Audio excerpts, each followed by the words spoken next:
The following programs were originally aired live, long before the advent of high fidelity, and they were recorded using a variety of means, from direct recording onto early audio tape and glass records, to simply placing the microphone of a wire recorder in front of the speakers of a radio playing the program. I hope, however, that any variance in audio quality will not take away from your pleasure in listening to these, some of the all-time favorite shows.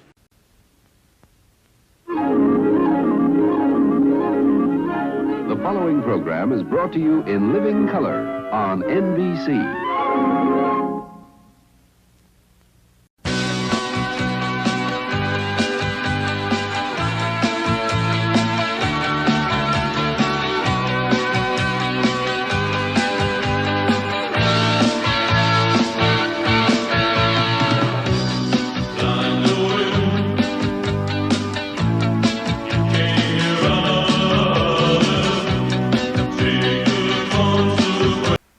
Next guest will give you the laughs, just don't ask him to lend you money.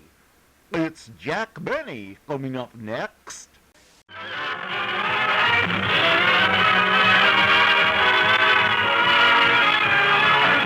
Starring Jack Benny with Mary Livingston, Phil Harris, Rochester, and yours truly, Don Wilson.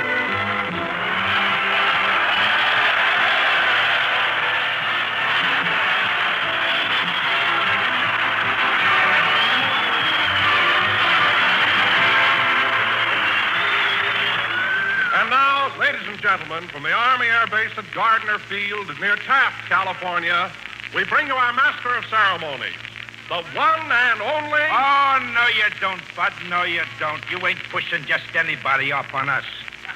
What are you talking about, soldier? What am I talking about? You tell him, Sarge. Go ahead, tell him. Okay. Look, Fatso.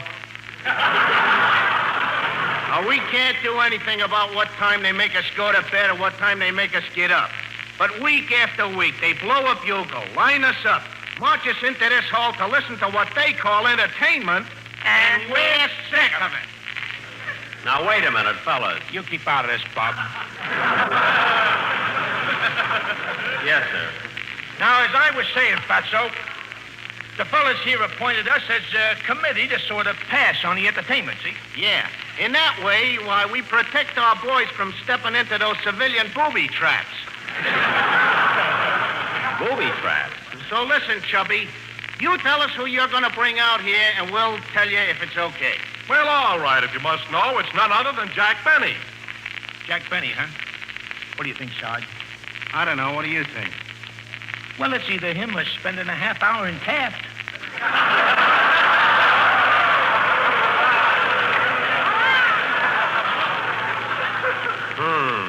Oh, let's give him a break. Maybe he brought some dames with him. Okay, Blubber, you can bring on your star. Thank you. And now, ladies and gentlemen, from the Army Air Base at Gardner Field near Taft, California, we bring you the one and only Jack Benny.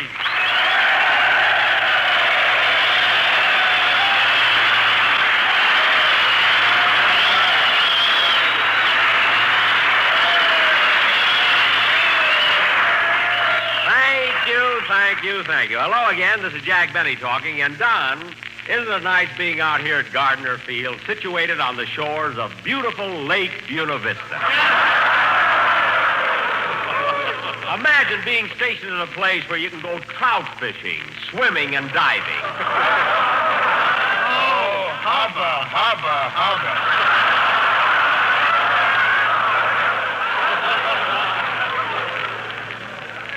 What do you mean, hubba, hubba, hubba? What was wrong with that joke? What was wrong with it? That joke wilted the flowers on Colonel Bechtel's desk. Oh, stop being so silly, a joke-wielding flower. That's impossible. I don't mind you guys standing around, but don't make up a... Hello, Jack. Oh, hello, Mary. How are you?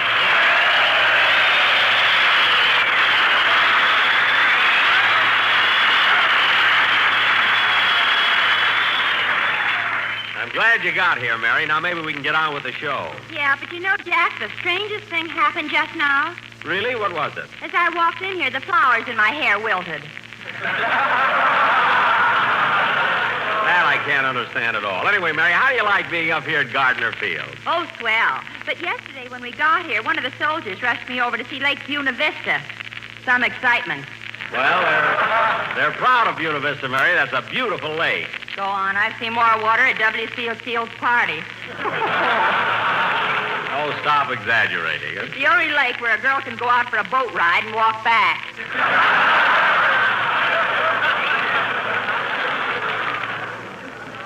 Mary, it isn't that shallow. Then how come the fish are sunburned on one side? Mary, please, isn't there anything else you can talk about? Oh, sure. You know, Jack, last night I was out with a soldier Look, Mary, on every program you hear about the girl going out with a soldier. So let's not have any of that on our show. But, Jack, last night I was out with a soldier. Mary, I don't want you to... Let her talk. Let her talk. Thanks, fellas. Now, as I was saying, Jack, last night I was out with a soldier, and just because I wouldn't give him a kiss, he said he was going to end it all. And then he laid down on the railroad track. Oh, well, don't worry about it, Mary. I've heard about the train service around here. But, Jack, that soldier. Mary, don't worry about him. By the time a train gets here, the war will be over. He'll be a civilian. And when he's paying for his own clothes again, he ain't going to lie down on any dirty old railroad track.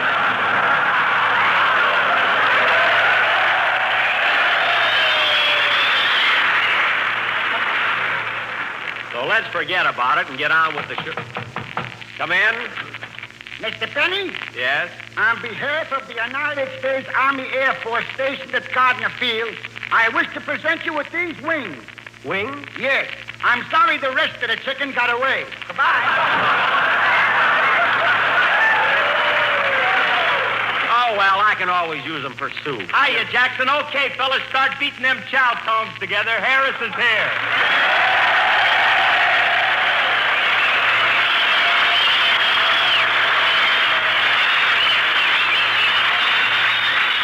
Oh, brother. Thanks, you pretty things. You know something? You guys really know talent when you see Phil, it. keep quiet. But these guys really know talent when they... Phil, will you... Let him talk. Let him talk. I don't mind letting him talk, but he doesn't have to be so hammy about it. Hammy, you're the one that gets all the receptions. Look what happened yesterday when we got off of the bus. Who took the bows? You did. I didn't get no welcome. What are you talking about? When we got here and I signed all those autographs, I sent every one of those soldiers over to get your autograph, too. You did that just to show off. You know I can't write. Well, Phil, I really forgot that you couldn't write. I didn't mean to embarrass you. You didn't, huh? Then why did you hide my rubber stamp?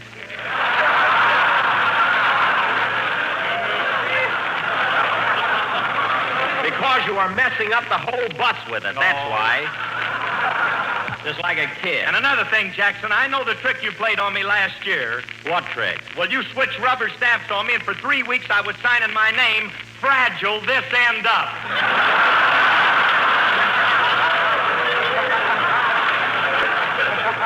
What? Mary told me. Well, Phil, anybody who doesn't know how to spell his own name ought to be ashamed of himself. Phil, do me a favor and play something, will ya? And now, fellas, come in. Mr. Benny, Yes? did some silly guy come in here a while ago and present you with a pair of chicken wings? Yes, but I threw him away. Oh. Well, would you mind telling me why you threw them? Why? Are you hungry? No, I'm the chicken. What?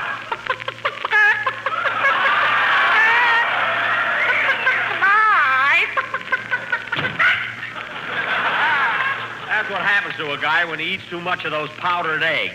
Play, Phil, will you?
because it had to be you, played by Phil Harris and his Buena Vista Beachhead Commando. Say, Phil. Yeah. Phil, I thought you were supposed to sing in that number. Look, Jackson, I ain't singing no song. I got enough to do rehearsing the band, getting those big laughs, and driving the bus. Anyway, when are you going to hire a singer for this show? Well, Phil, I tried to get a singer last week. Oh, sure, you tried. Why don't you tell him what happened Thursday night? Mary. Go ahead, Jack. Tell him how you tried to get John Charles Thomas. Mary, please. Well, if you won't tell him, I will. Listen, fellas, it was Thursday night. Mary, I don't want you to... Let her talk! Let her talk! Thanks, fellas. Well, anyway, it was Thursday night, and Jack had invited me over to his house for dinner. There were just the two of us, and we were finishing eating when all of...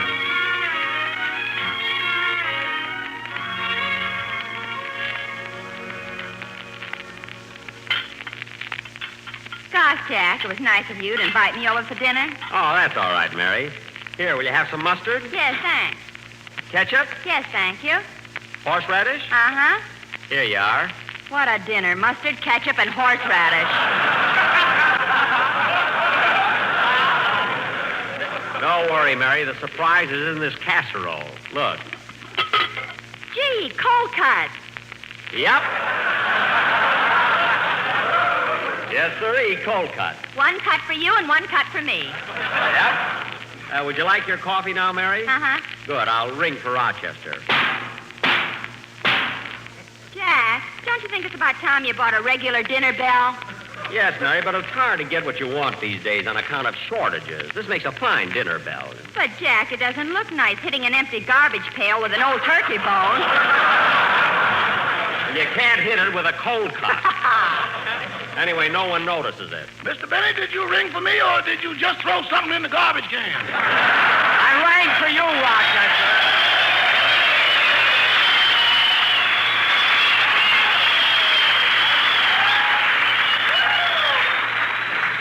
Rochester, bring Miss Livingston her coffee, and I'll have a cup of tea. Sorry, boss, you'll have to take coffee, too. Why? The tea bags haven't come back from the laundry yet.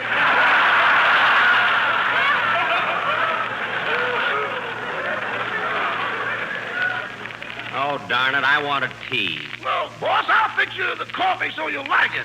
I'll add some brandy to it. I've got my own special recipe. Has it got a kick to it, Rochester? Kick to it? Boss, do you know how coffee is good to the last drop? Uh-huh.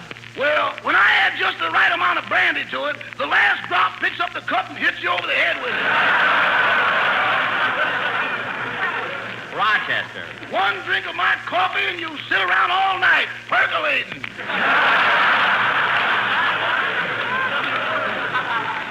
Never mind. Just bring us some plain coffee. Yes, sir. Miss Livingston, would you like some dessert? Yes, I think I would. What have you got? Well, there's ice cream, rice pudding, custard, and chocolate pie.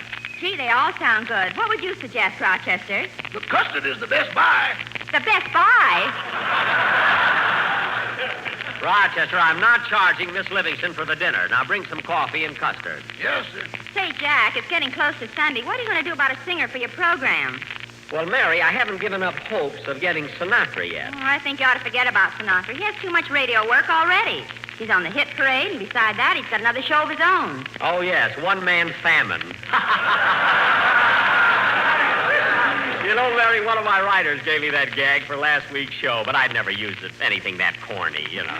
Yes, I know. Anyway, I'm not going to worry about him. I'll find a singer.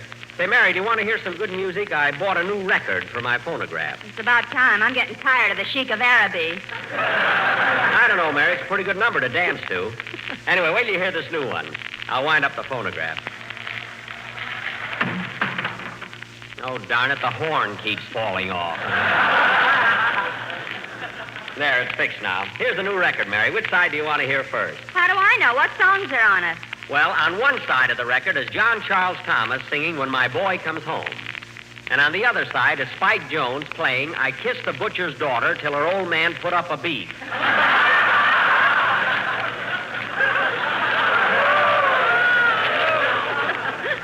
I'd rather hear John Charles Thomas. Okay, John Charles Thomas it'll be. Listen.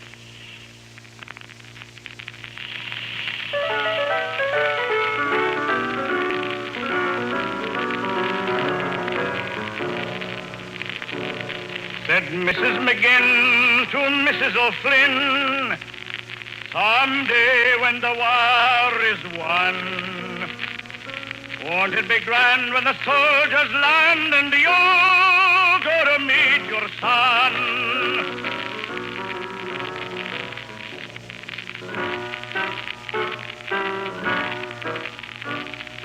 What do you do when he marches through and you hear the people cheer?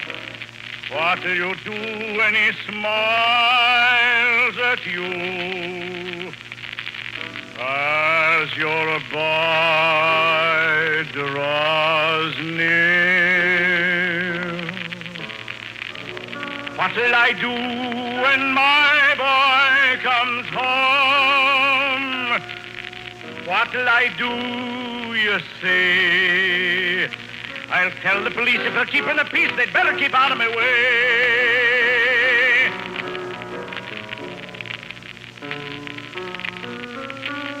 For when my boy comes into view, I'll fight my way till they let me through.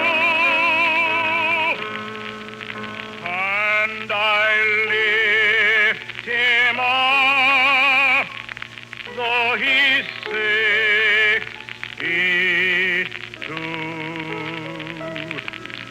into my arms as I used to do, and I'll carry him home if he wants me to. When my boy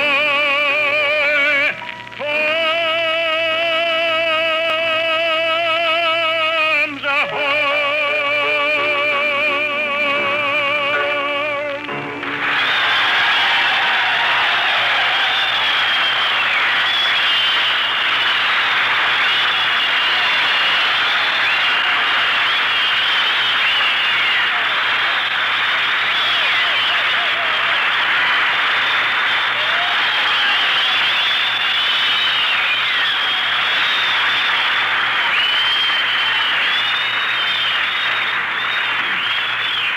Gee, Mary, wasn't that wonderful? What a voice. What volume. Jack, what an idea. Why not get John Charles Thomas for your singer? Think of the dignity it would lend the program. Say, Mary, that would be terrific. Let's go over and see him right now. Oh, Rochester, get the car. We're going out. But, boss, I expected to have the night off. We're having a big New Year's party.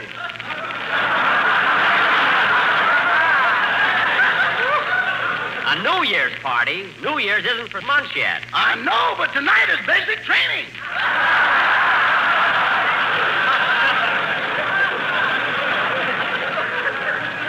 Never mind. Get the car and drive us over to Mr. Thomas's house. Okay, all right.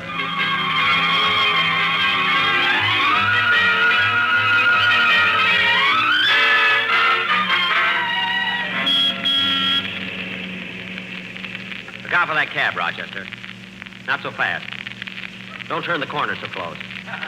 Look out for that man. Easy, you'll hit that Pontiac. The light's turning red on the corner. Put your hand out if you're going to turn. Watch out for that safety zone. Doggone, this is the only automobile in town with a co-pilot.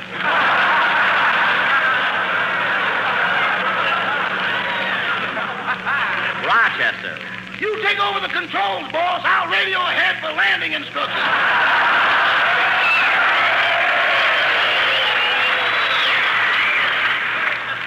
Rochester, will you? Hey, Mary. Mary, look, there's Fred Allen. Hello, Fred. Jack, that isn't Fred Allen. That's a soldier wearing a gas mask.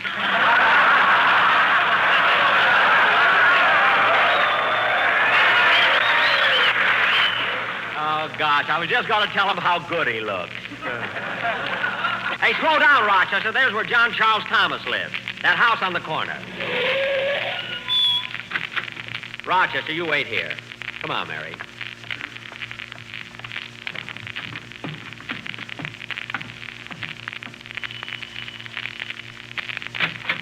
Yes? I'd like to speak to Mr. John Charles Thomas. Who shall I say is calling? Mr. Jack Jerk Benny. Mary, please. Just tell him it's Jerk Benny. I mean, Jack Benny. Yes, sir. Come right in. Mr. Thomas is in the next room.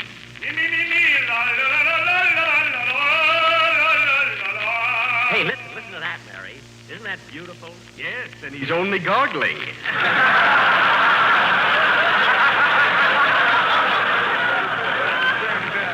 Must be a pleasure to hear him brush his teeth. Will you tell him I'm here? Yes, sir.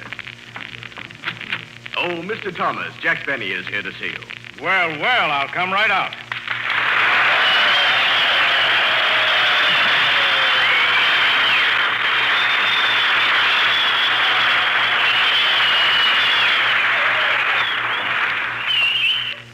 Hello, Jack. Hello, Mary. To what do I owe this pleasant surprise? Well, Mr. Thomas, getting right to the point, I'm looking for someone to sing on my radio program, and I thought someone as famous as you would be perfect for it. Jack, you compliment me. Oh, I mean it. I think your voice would lend dignity and prestige to my shows. Jack, you flatter me. And I'm here to make you a financial offer. Here comes the insult. Mary, please. Now, the fact is, Charles, Charles? that's your middle name. Oh, yes. Look,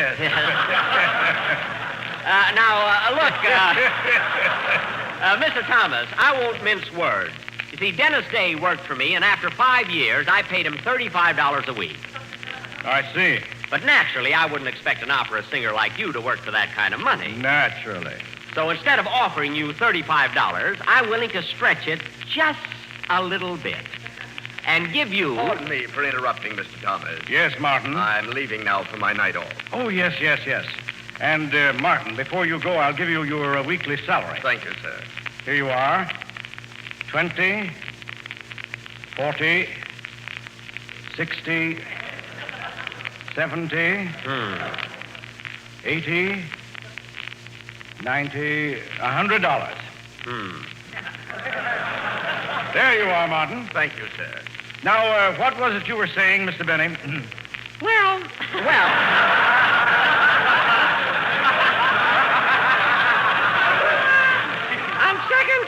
On second thought, Mr. Thomas, I have a feeling that you and I can't get together. You couldn't even get together with his butler. Well, Mr. Thomas, I think I'd better go. I'm sorry I took up so much of your time. Now, wait a minute, Jack. I think I understand your predicament. You're stuck for a singer. Yes, sir. Well, I couldn't possibly take the job, but in order to help you out, I'll be very happy to come over and sing on one program. You will? One program? Did you hear that, Mary? Gee, that's swell, Mr. Thomas. What would you like me to sing? Oh, anything. Doesn't make any difference what you sing. Your voice is enough. And since you're accustomed to paying $35, I may as well take the money. Oh. Is that all right with you? Well, I don't know, brother. What are you going to sing?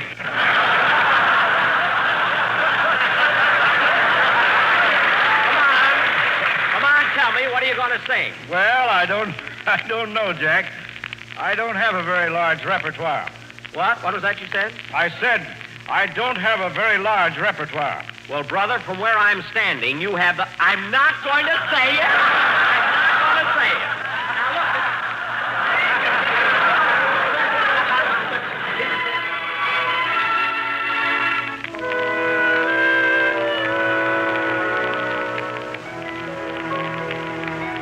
There's a low green valley on the old Kentucky shore that I've whiled many happy hours away. Sitting and singing by the little cottage door where lived my darling Nellie Gray. Oh, my poor Nellie Gray, they have taken you away, and I'll never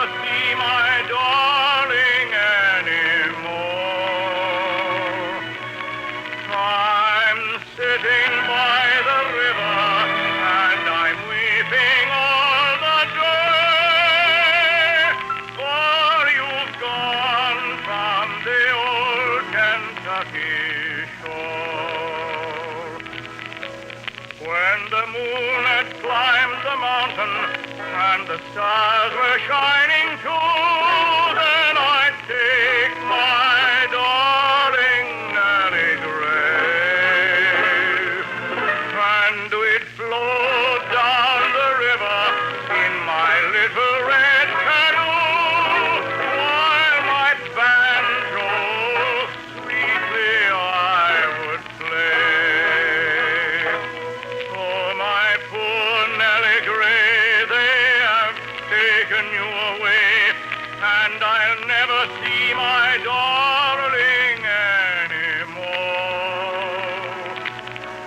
I'm sitting by the river, and I'm weeping all the day,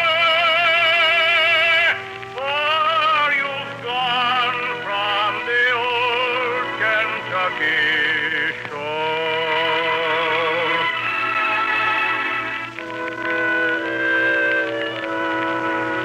My eyes are getting blinded, and I cannot see my way.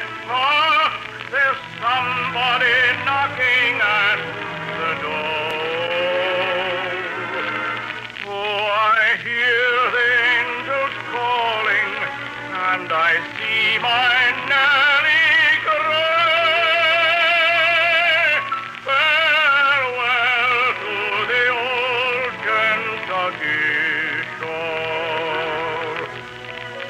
Oh, my darling Nellie Gray, off in heaven there they say that they'll never take you from me anymore. I'm a-coming, coming, coming, as the angels clear the way. Farewell to the old Kentucky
To say so long to Jack, Mary, Phil, Rochester, and their guests. The Benny Gang will be beaming your way again next week, same time, same station. This is the Armed Forces Radio Service.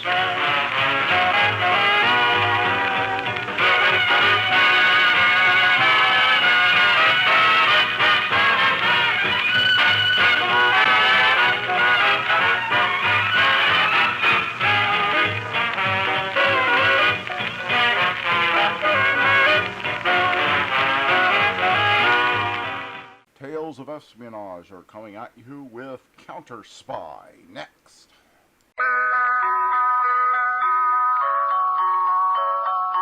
Pepsi-Cola, P-E-P-S-I.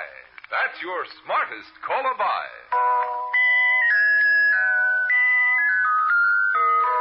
Pepsi-Cola presents CounterSpy.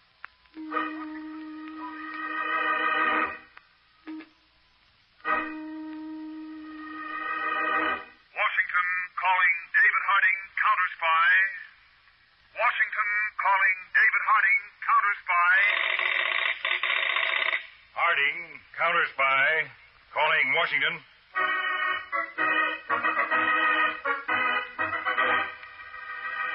United States CounterSpy, especially appointed to investigate and combat the enemies of our country, both at home and abroad.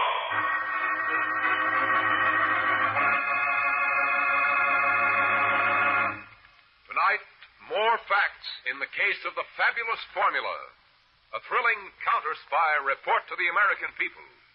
Brought to you each Tuesday and Thursday by delicious Pepsi-Cola.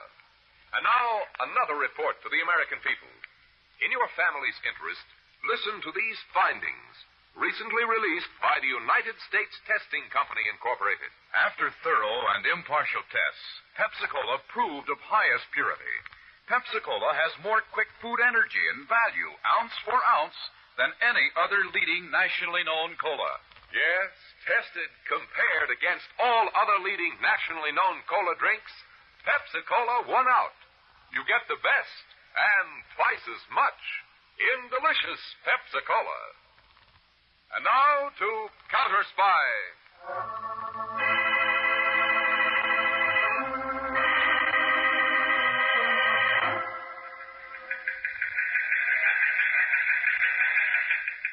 To all CounterSpy field offices, territorial United States, this is David Harding at headquarters, Washington. Vivian Lawrence, notorious espionage agent, is still at large. She is known to have in her possession the secret formula for artificial mica. Her last known whereabouts, Crystal Railroad crossing 65 miles south of Philadelphia, where she eluded capture by faking an auto accident. For the sake of our national safety, Vivian Lawrence must be apprehended.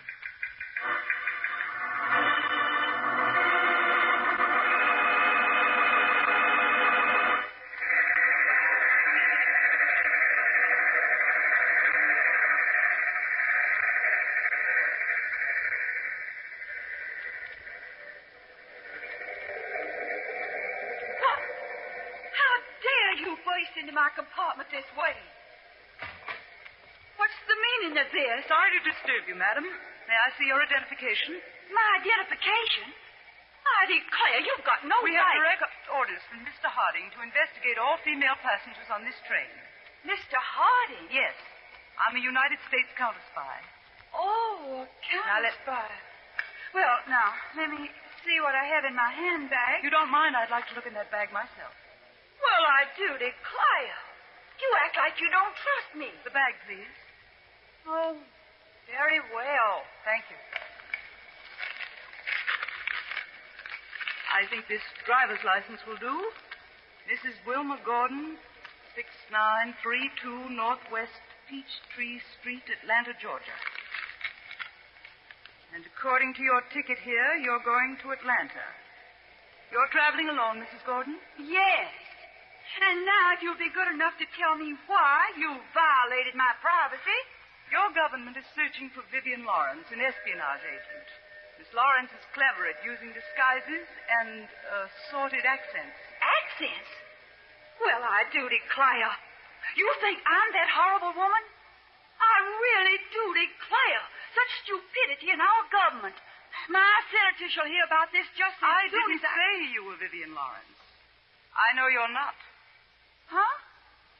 You see, Mrs. Gordon, I'm Vivian Lawrence. What? As I said, Vivian Lawrence is capable of many disguises and accents. But why did you come here? What do you want with me? I need a compartment and a ticket, a means of escape. Mrs. Gordon, you and I are very similar in looks. I've decided we're going to change places. Come with me. I'll do no such thing. I'm going to call a porter and have you turned over to the police. I'm sure this will change your mind. A gun? Shall we go, Mrs. Gordon? If we meet anyone in the corridor here, you will laugh and talk as if we were old friends. Do you understand? Yes.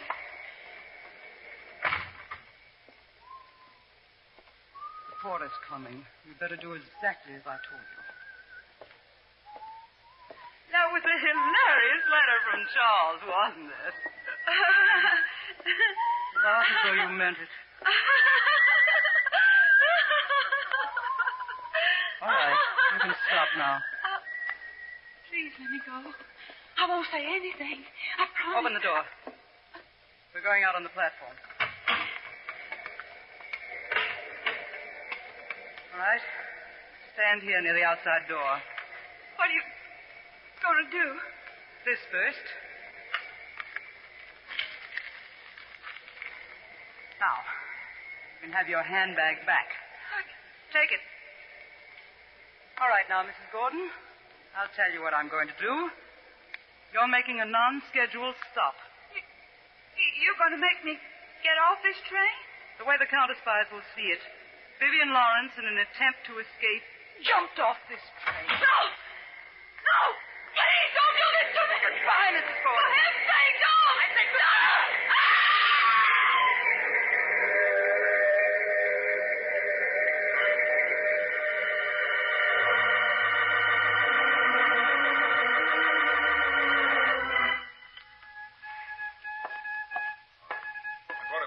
Bottles of Pepsi-Cola, Mr. Harding. Oh, thank you, Peters. I need it. Dave, you've been here in communications all night. A little shut-eye wouldn't do you any harm. Pepsi tastes mighty good, Peters. You weren't even listening to me. Oh, there's no sleep in me, really. I'm standing by till we hear something on Vivian Lawrence. What gets me, Dave, is where could that dame have disappeared to after she faked that auto accident at the railroad crossing? Oh, Mr. Harding. Yes? Agent Braden's on the wire from Bay City with an urgent call. I've switched it to your desk here. All right, Miss Evans, thank you. Harding, go ahead, Braden. I just got a call in the field office here from the local police, Mr. Harding. A woman answering Vivian Lawrence's description was found alongside the railroad tracks 20 miles south of here. She must have jumped from a train. The body's pretty much banged up. Peters and I'll be right down there by plane. Braden, are they sure it's Vivian Lawrence? Oh, you don't have to worry about that, Mr. Harding. They found a handbag nearby with papers in it. The papers are labeled Formula for Artificial Mica.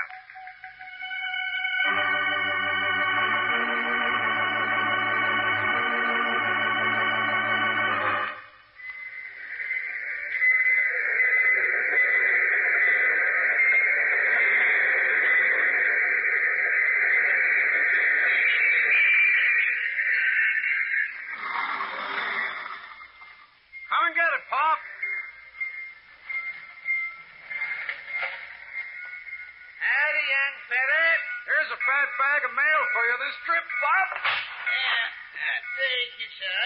I need a lot of postcard reading in that bag for you. I gave up reading folks' postcards years ago, son. Nothing new, stood place here in Galesport since the flood of 28. Since the flood of 28, huh? I'll see you tomorrow, Bob.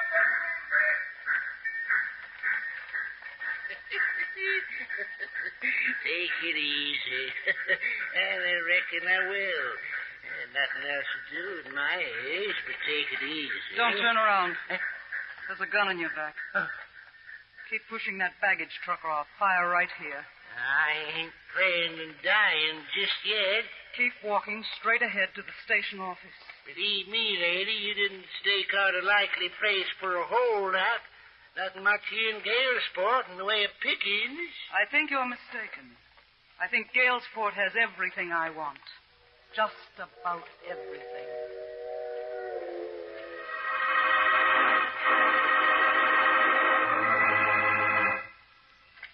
Pull back the blanket, Wilson. Well, Mr. Harding, here's the body just as the local police found it. Mm-hmm. From the looks of it, Braden, I'd say she jumped from the train when it was going at pretty high speed. You satisfied, Chief, that it's Vivian Lawrence? Those formula papers we found in her handbag should be the clincher. They certainly should, Braden. Mr. Harding, What'd you find out, Peter? I made the check with Washington by wire photo, Chief. And? We compared the handwriting on the formula with that of its murdered inventor. They're not the same. What? It's a trick. And I'm sure now that this corpse here is another one of Vivian Lawrence's tricks to keep us second-guessing. Braden, did you make a check on the trains passing this point? Yes, sir. It's obvious that the woman was on a southbound train. Yes, that's right. Well, what about the train? The local medical examiner determined the time of death at 11 p.m. The only southbound train that passed this point between 10 and midnight was the Flyer, due to arrive in Atlanta at 6 this morning. 6? That's less than an hour from now. Yeah. Peters, get back to the car. Have a call radio relayed to Craig in Atlanta. I want all passengers held on that train when it arrives there. No one allowed off until our agents have gone through it with a fine-tooth comb. Right. Now, Braden, what other stops does the Flyer make between here and Atlanta? Just a 1-minute mail stop at a small town called Galesport. Galesport. All right, Braden, get in touch with the station master there. Warn him, just in case.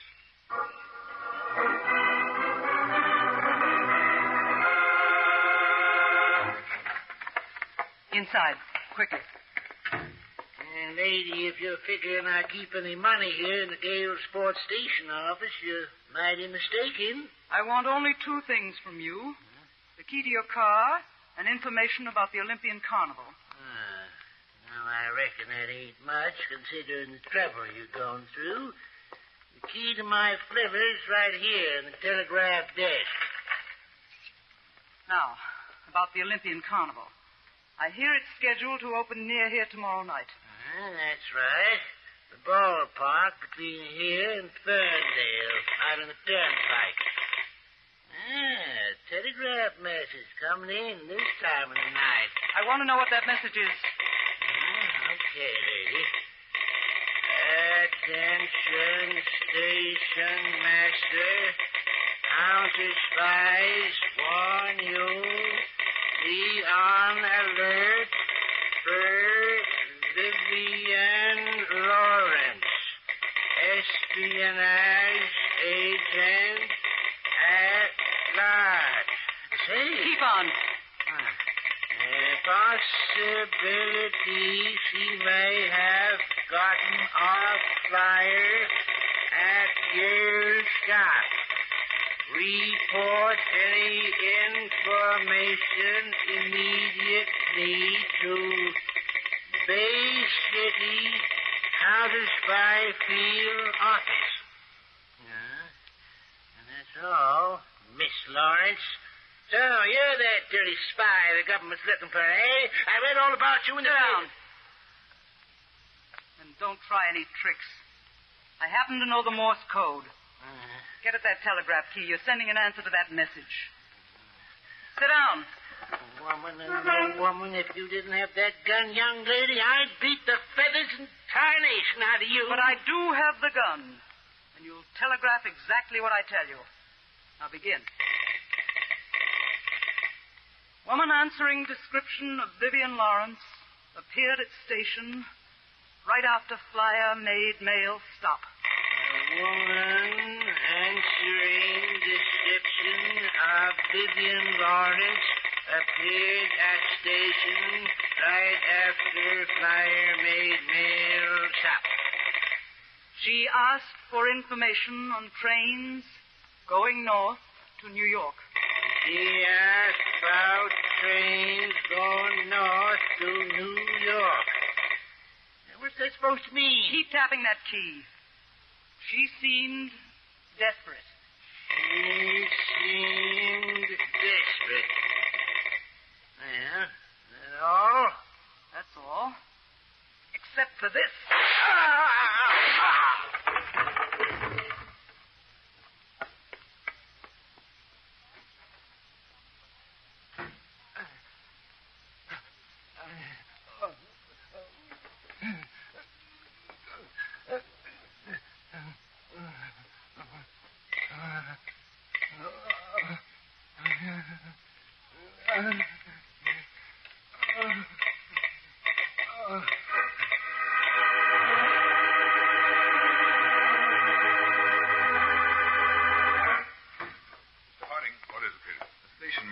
Bay City just called. A A few minutes ago, we got a telegraph message from the Galesport station master saying that Vivian Lawrence was there. She asked about trains going back towards New York, but a funny thing happened. What do you mean? Right after the first message from Galesport came in, a second followed. It said, disregard previous message. Find Vivian Lawrence at... Then it stopped with the letters OLYMP. OLYMP? Yes. They've been trying to contact the Galesport station, Dave, but so far no answer. I told them to keep trying. Well, come on, Peters. We're not going to wait. We'll get our answer direct at the Galesport station.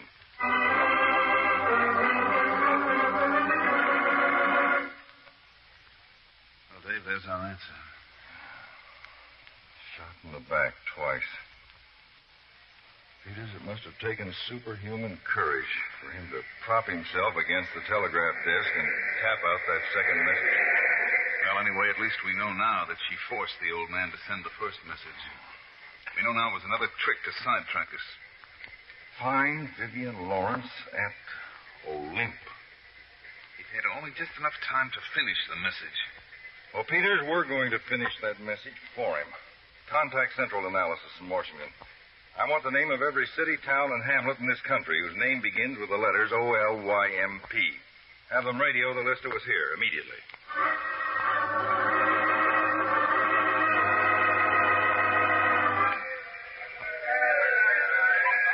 And now, ladies and gentlemen, the Olympian Carnival Sideshow presents Hakim and the Cobra.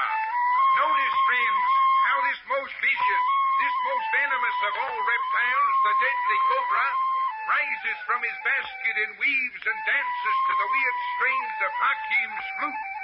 If Hakim was to stop playing before the snake winds down into his basket and the lid is closed, this cobra would strike, injecting the unfortunate victim with the most fatal of all poisons. Now see how the serpent obeys his musical master, friends, winding himself down into his basket. And now the cobra is safely under cover. Don't go away, friends. Hakim has for sale a valuable good luck cobra ring made by the natives of northern India. My good luck cobra ring, ladies and gentlemen. It is only 25 cents. It is sure to give you a lifetime of good fortune and happiness. I'll have one of those rings, please. Here you are, madame. Hakim, meet me at the Ferris wheel in 10 minutes. I thought it was you, Vivian, but your disguise, it almost fooled me. How did you get here? What are you doing? Never mind the questions. The Ferris wheel in 10 minutes.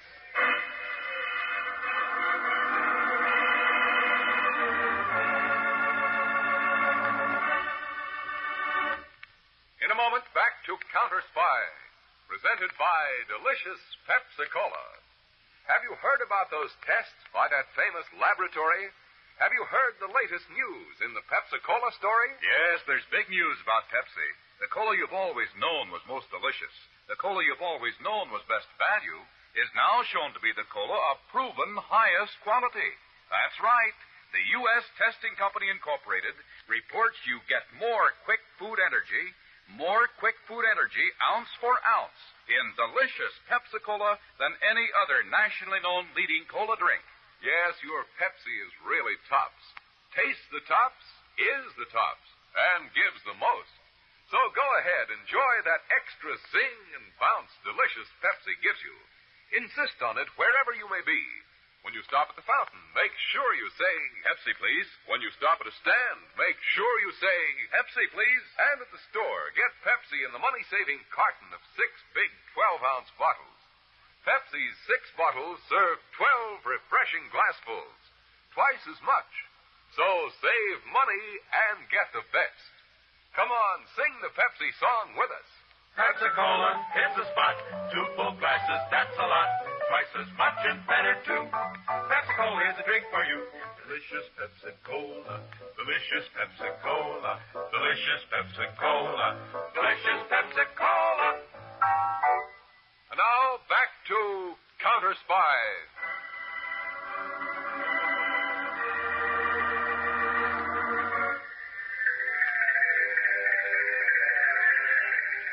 I've already bought the tickets to the Ferris wheel, Hakim. Let's get in.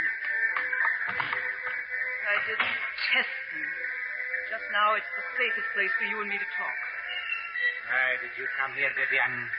Naturally, you read about me in the papers. You stole the formula for artificial mica. And I read about you in the papers, Hakim. Me? I haven't done anything. I happened to pick up a paper on the train which advertised that the Olympian Carnival was playing this district. I saw your name as one of the stellar attractions, so naturally, for old time's sake, I thought... Vivian, I cannot help you. I'm through with all that. Now, really, Hakim? I am, Vivian. I've changed. America has been good to me. Hakim, you're not making sense. Since I've changed my ways in the past 10 years, I've found out what sense really is, Vivian. Money is the only thing that makes sense. No, Vivian. See all those people down there. Peace of mind and a feeling of trust and belonging to a great and good country like theirs is more than even money can buy. Oh, that's a good one. You in that cheap tent show talking that way, taking suckers for measly quarter rings. If you believe that a ring will bring luck, then perhaps it may. This foolish talk is just a waste of valuable time. I'll be brief and to the point, Hakim. I need a place to hide out temporarily. I'm sorry, Vivian, I cannot. A traveling carnival would be the last place the CounterSpies would look for me. Vivian, it's no use. No? I'm sorry. You said that before. It still makes no impression on me. But I'm sure this gun makes quite an impression on you. Vivian. I would say it's about a 50-foot drop from here to the ground. You wouldn't do that? Why not? Killing is nothing to me, Hakim. If you don't hide me there, if you don't do exactly as I ask, I assure you those rings of yours will bring you nothing but the very worst of luck.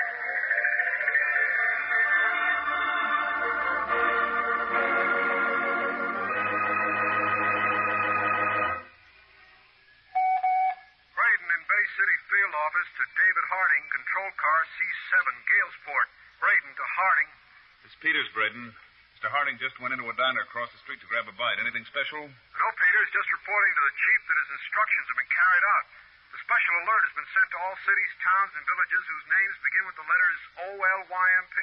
Okay, I'll tell him. We're standing by here to relay anything to Mr. Harding as soon as it comes in. Check, Braden.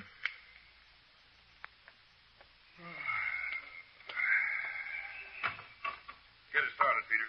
Dave, I thought you were so hungry. I had a sudden change of appetite. Head straight out this street. You hit the turnpike. What's this all about? Vivian Lawrence, maybe. What? I happened to pick up the local paper back at the diner. In it, I saw an item announcing the opening tonight of a carnival on the turnpike between here and Ferndale. A carnival? The Olympian Carnival. Olympian? OLYMP. Could be, Chief. It very well could, Peters. Open her up wide.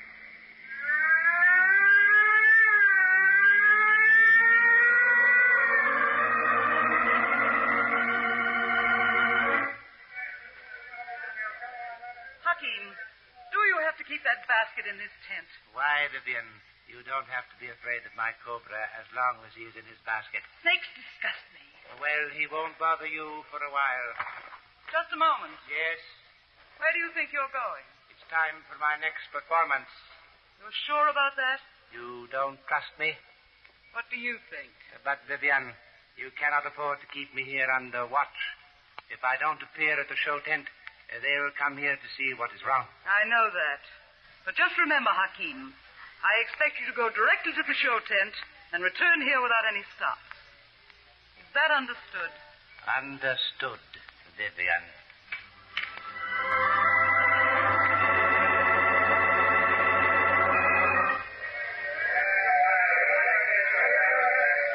Every inch of this midway, Dave.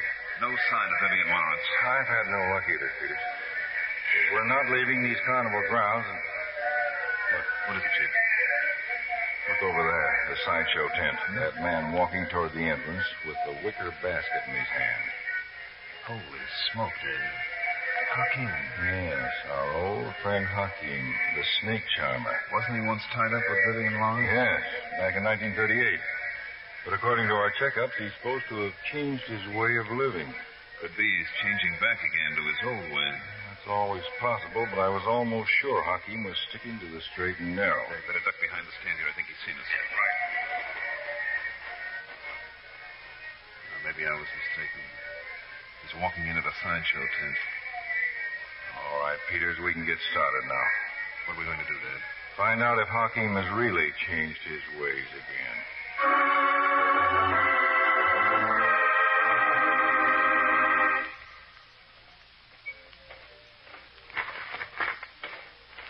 What took you so long, Hakeem? Vivian, you've got to get away from here. I told you I'm staying. But he's here at the carnival. He? Who are you talking about? David Harding. Harding? I saw him as I entered the sideshow tent. I didn't want to arouse suspicion, so I went through with my performance. Put that snake basket down, Hakeem. Put it down. I don't understand. You understand this gun, don't you? Now do as I told you. And don't move from that spot. I want you to stand right under the light where I can see that sly face of yours. But what is wrong? You wanted to get rid of me. You tried to protect yourself. You called Harding. You told him I was hiding here. No, Vivian, no. I just happened to see him on the midway. I should have known you'd try something like this. But you're not getting away with it. You're going to die. I wouldn't move if I were you, Vivian. The snake. It got out. I let the lid off the basket before, as a precaution. The slightest move from you, Vivian, and he'll strike.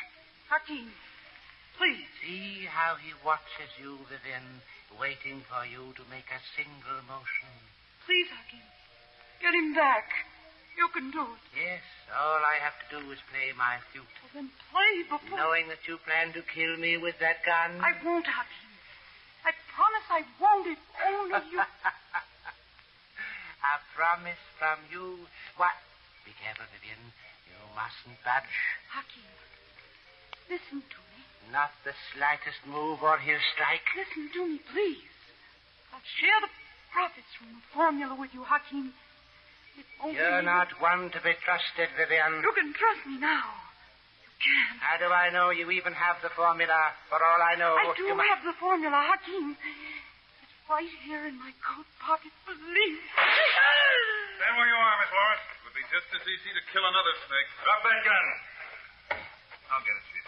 You heard everything, Mr. Harding? Yes, Hakeem. We waited until we were sure she had the formula papers with her. Thanks for all your help. I was glad to prove to you, Mr. Harding, that I'm really on the right side. And I was right. You did call the CounterSpy. I would have, Vivian, but they came to me first. Sorry I had to kill your Cobra, Hakeem. But we wanted to make sure of taking this woman alive. Oh, you didn't have to worry about that Cobra, Mr. Peters. His fangs were removed years ago. Removed? Then he wouldn't... That's right, Vivian. All your fears were for nothing. Yes, Miss Lawrence, you were tricked by a toothless cobra. But we have laws in this country especially designed for people like you. Laws with very healthy, strong teeth in them.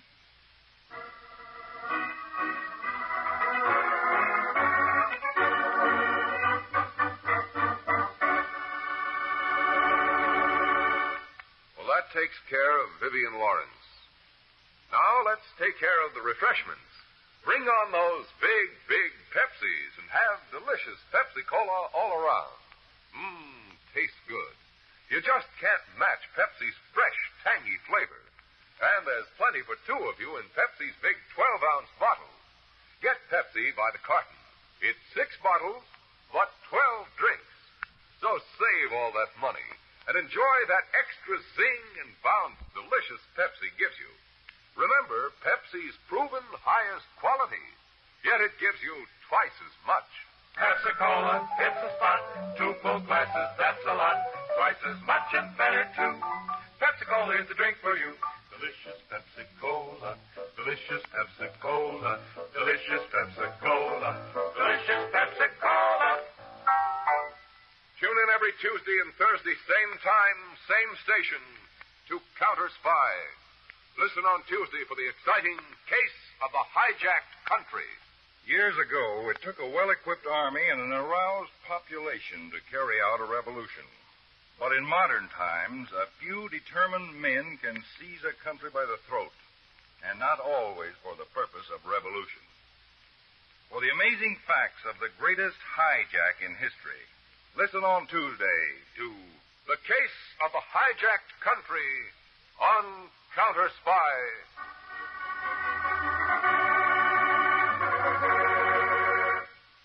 Tonight's CounterSpy program originated in New York, was directed by Marks B. Loeb, dramatized by Edward Adamson, and featured Don McLaughlin and Mandel Kramer, with music by Jesse Crawford. This is Jay Jackson speaking. CounterSpy is a Phillips H. Lord production for Pepsi-Cola. H. Lord production for Pepsi-Cola. H. Lord production for Pepsi-Cola. H. Lord production for Pepsi-Cola. Hey, man, how about we check in with Fibber, Magee, and Molly next? That sounds good to me.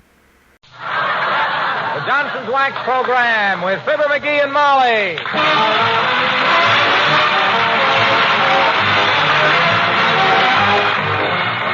The makers of Johnson's Wax and Johnson's Self-Polishing Glow Coat present Fibber, Magee, and Molly with Bill Thompson, Gail Gordon, Arthur Q. Bryan, and me, Harlow Wilcox. The script is by Don Quinn and Phil Leslie. Music by the King's Men and Billy Mills Orchestra.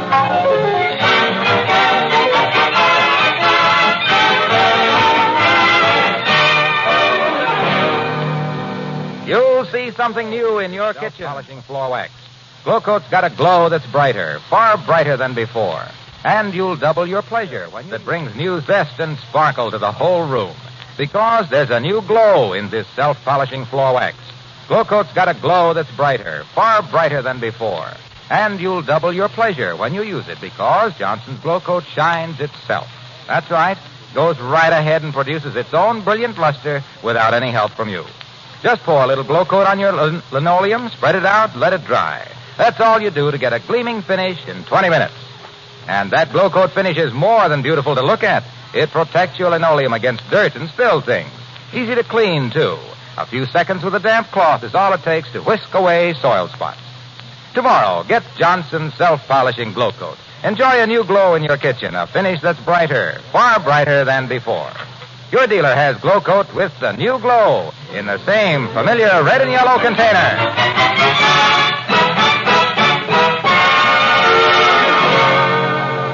Well, with appetites at 79 Wistful Vista what they are, and meat prices what they are, any friend who drops in with 3 pheasants to be cooked for dinner rates a 21-gun salute, the good neighbor medal with bay leaf cluster, and the tender, loving regards of Fibber, Magee, and Molly.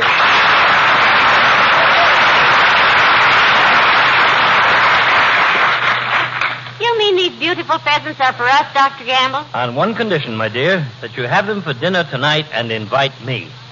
Well, Docky, for once in your life, you're as welcome as 4 courses of a tree in the meadow to a lonesome Airedale. Well, thank you. Molly, is it a deal? Doctor, it is that. Have you any suggestions about the menu? I got a suggestion. So have I. First, what's your suggestion, Doctor? My suggestion is that we ignore any suggestion coming from Magee. When it comes to food, he has the delicate taste of a starving cobra and worse manners. Is that so? Yes. Well, the way you tear into a Caesar salad would explain the fall of Rome to anybody. You don't say. At least I don't dunk my crumpets with so much vigor that the waitresses have to wear ponchos. Oh, yeah, well, look, Body Whittler. If my wife Molly ever heard you coming ashore through a bowl of oyster stew... Now, boys. For goodness sake, stop it. Magee, is that any way to talk to Dr. Gamble, who just brought us these beautiful pheasants for dinner? No. And I'm sorry, Doctor. I do appreciate you bringing us these beautiful pheasants. Well, thank you. That's better. I want you to know that my appreciation knows no bounds. And I also want to know where you shot these birds and when and why you didn't have the decency to invite me along. Or were you afraid I'd get all the birds, which I would have. Oh, now, Magee. Well, frankly, I didn't shoot these birds. Oh, no? I suppose you slipped out of your arch supports and ran them down. Or are those reports true, Doc, that you've been seen hanging around the zoo on dark nights with an empty sack? Magee, maybe the doctor got these birds quite innocently. Maybe they flew right through his windshield or something. Well, just to clear up what was no mystery in the beginning, these pheasants were sent to me by some friends up in Woonsocket, South Dakota. Oh. Alf and Ida Feisner. Gesundheit. Thank you. Alf and Ida Feisner are the people I used to hunt with in South Dakota. Oh, Alf and Ida. I couldn't get up there this year, so they sent me these pheasants. Well, I'll bet they're glad you couldn't get up there this year, Triggerfinger. You ought to see him shoot, Molly. He couldn't hit a hamstrung heifer with a hat full of hay. Well, look who's pointing. Yeah. You know why I don't go hunting with you, small bore. I don't trust you behind me with a loaded gun. And when I'm behind you with a loaded gun, I don't trust myself. See you at 7, kid. So long.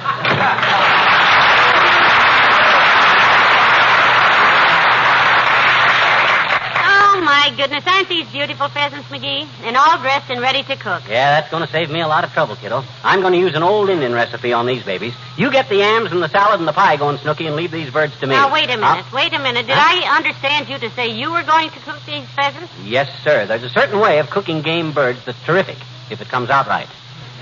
You just roll them in a thick ball of clay, bury them deep in a bed of glowing coals till done, then crack off the clay and No, Magee, please, no. Let me cook these birds. Why, what's the matter? You think I didn't know anything about cooking? Hey, where's my modeling clay? I think I got enough wrapped up for all 3 of these birds with 2 inches of clay. Then I'll build a deep fire in the fireplace. Come in. Hello there, kids. I was just... Hey, where'd you get the pigeon? Those aren't pigeons, old-timer. No, those are... I love pigeons, kid. Used to race pigeons when I was a young man. Never could beat 'em, though. Flew too fast. I remember I had me a homing pigeon once. He'd find his way home from any place. Ever know why all pigeons have red rims around their eyes, kids? It's from trying to read roadsides from 3,000 feet up. Trying to read roadsides from 3,000 feet up.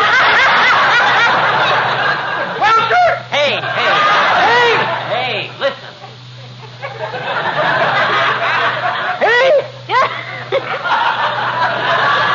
Mr. Oldtimer, these are not pigeons. These are pheasants. Dr. Gamble got them from some friends in South Dakota. Oh, that's great hunting country out there, kids.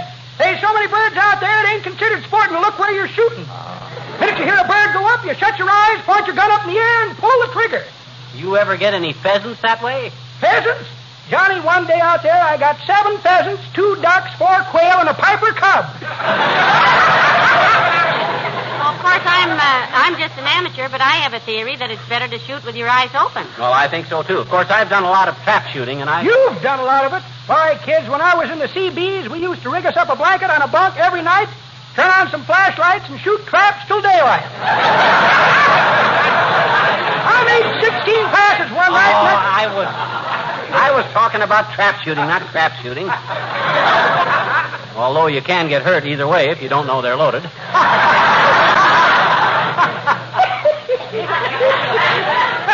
That's pretty good, Johnny. But that ain't the way I heard it. The way I heard it, one feller says, t'other feller says, I hear the beauty parlor gave your wife a mud pack for her complexion. Did it do her any good? Great, says t'other feller. She looks so much better, I hate to see her take it off. Come on, kid.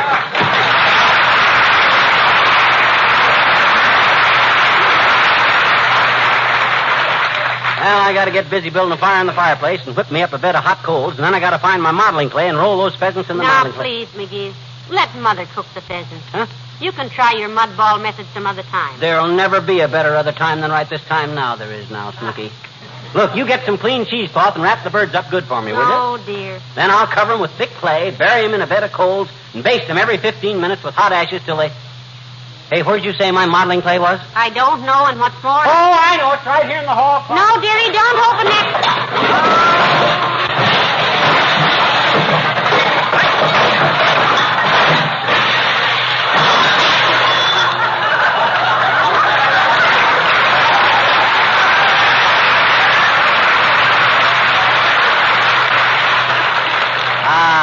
Here we are, my old modeling clay. Well, you wrap the birds in cheesecloth, kiddo, and I'll build a fire.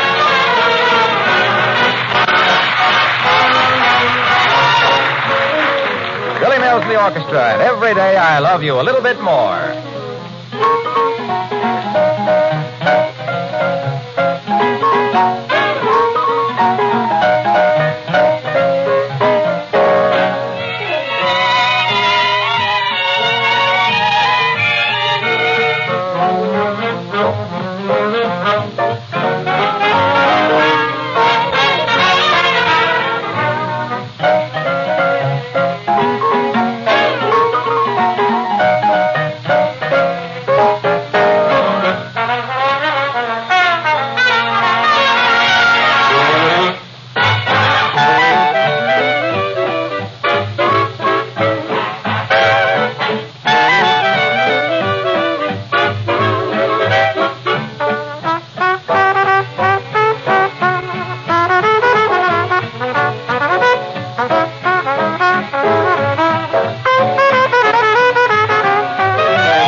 that does it, I guess.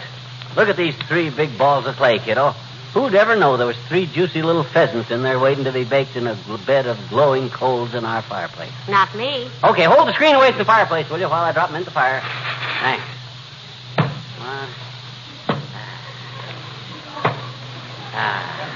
There we are. There. Now just watch those babies roast. You watch them, dearie. I've got to go get my pie started. Okay, kiddo. There goes a good kid. She doesn't think I know what I'm doing, roasting these pheasants in balls of clay. And she's so right. Somebody had to eat the first oyster, so somebody has to experiment. Come in. Hi, mister. Oh, hi, sis. What you doing, mister? What you doing? Whatcha? I'm roasting some pheasants, Teeny. You know what pheasants are. Sure I do, I betcha. Our teacher told us all about the pheasants in history class. She did, eh? Yeah, she said it. I said she did, eh? Who? Your teacher. Did what? Told you all about them. About what? Pheasants. Where? In your history class. I know it. She showed us pictures of the pheasants, and they all had pitchforks and clubs and stuff, and they were going to storm the Bastille and never let anybody out of jail. No, now, wait a minute. You're a little confused. I am? Those were peasants, you see. These are pheasants. Oh? They're birds, sort of like a partridge or a guinea hen. Oh? Gee, they look more like a mud hen. Where'd you get them, mister? Somebody sent them to Doc Gamble from South Dakota. Great pheasant country. I know it, I betcha. Mm-hmm. I've seen pictures of them with pitchforks, and they were going to storm the Bastille, wait a and they minute. were... I'm talking about pheasants, not peasants. We got no peasants in this country, Teeny. We got poor people and rich people and country people and city people and all kinds of people in between, and anybody can try for something else anytime they want it, you see. I know it. Yeah. My teacher said that, too, when she was telling us kids about the Pilgrims. Oh, she tell you about Captain Miles Standish and Priscilla and John Alden? Were they pheasants? No, they were pilgrims. Oh. Gee, tell me about them, Mr. William. Will you tell me about them? Well, I'll give you the yarn briefly. You see, this Miles Standish was toting the torch for Priscilla, see? But he didn't have the moxie to ask the $64 question, so he sends Johnny Alden to ask her instead, you see? And that was like sending a Doberman Pinscher for a pound of hamburger.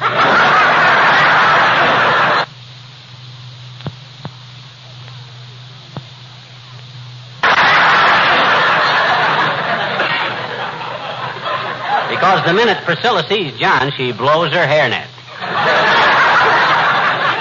Yes, sir, she fell for him like hot tears from a sad giraffe. When he asked her why she didn't middle aisle it with Miles Standish, she says, why don't you speak for yourself, John? You know what the moral of that little story is, sis? Sure I do, I betcha. You do? Sure. Huh? The moral is, if you got a sugar maple, tap it yourself. Don't send an eager beaver.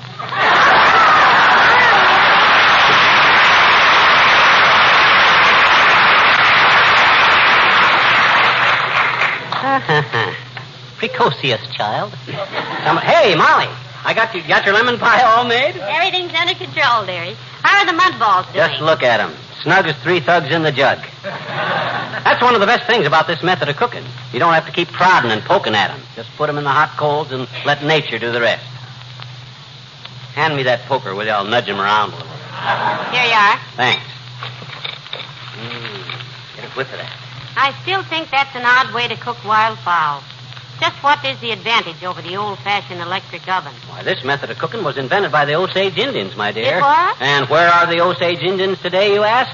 Well, I reply with some dignity, they're sitting out there in Oklahoma getting filthy rich off of their oil wells.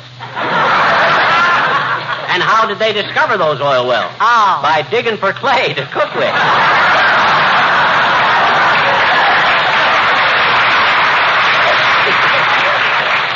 And you stand there and ask me what is the advantage of this way of cooking? Why, my God. Hello, Molly. Hi, pal. What's cooking?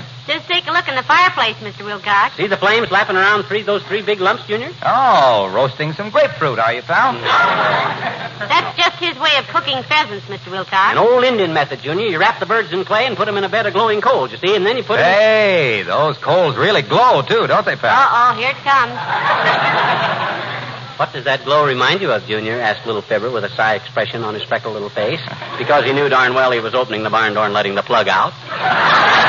Well, I was just reminded of the beautiful new glow in Glow Coat. Yeah. Johnson's self-polishing Glow Coat, the polish that shines as it dries and gives so much added luster to even worn and shabby-looking linoleum. See what I mean? That same familiar red and yellow Glow Coat container has a brand new glow inside these days, a glow that adds years to the life of your linoleum. Hey, Waxy. Yes, pal? How about dinner tonight? Where are you eating? Yes, can't you stay and have dinner with us, Mr. Wilcox? Dr. Gamble's coming. They're his pheasants. Sure, Junior. There'll be plenty to go around if we all eat lightly. No thanks. I'd like to, but I'm allergic to feathers. Pheasant feathers? No, horse feathers. Horse feathers? I couldn't sit through a whole dinner listening to Fibber and Doc lying about their hunting. Thanks anyway. So long now.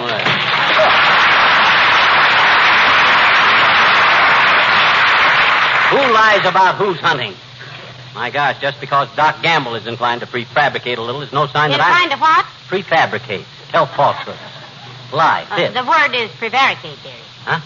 I thought prevaricate meant to rub out, eliminate. Like when they drop a bomb on something, it's completely prevaricated. No, that's eradicated. It is? You sure that don't mean piling up something in front of you?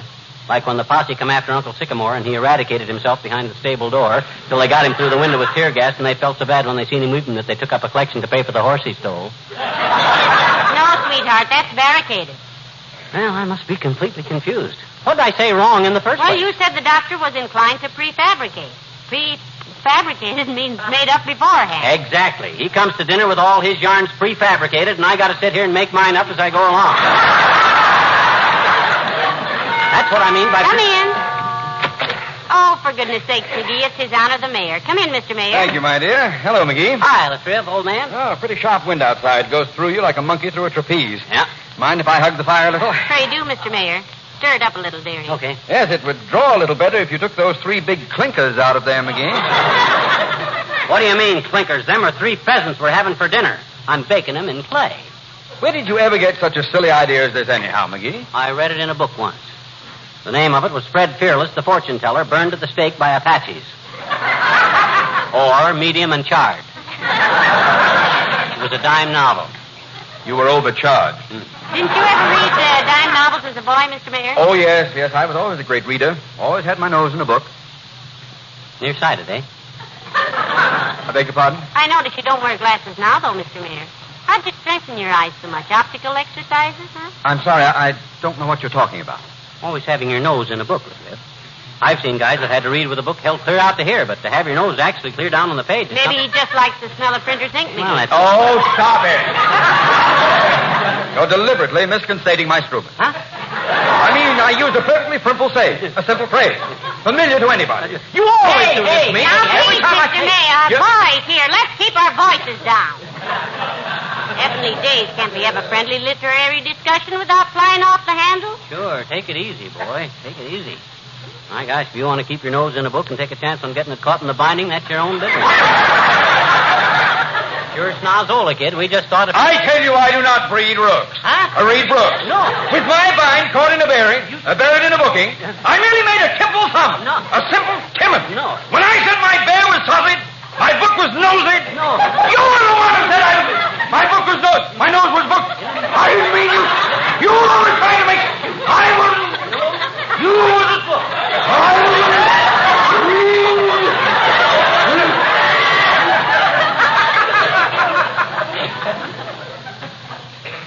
McGee? Yes? Next time you go hunting, stop by the city hall. I have a present for you. Something I'd like to pin on your hunting jacket. Oh, swell, Latriv. What is it, boy? A medal? No. A target. Good day.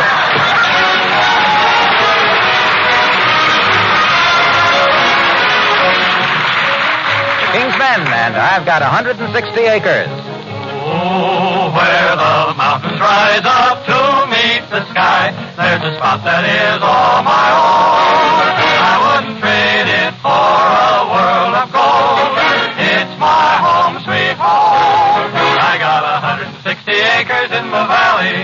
I got 160 acres of the best.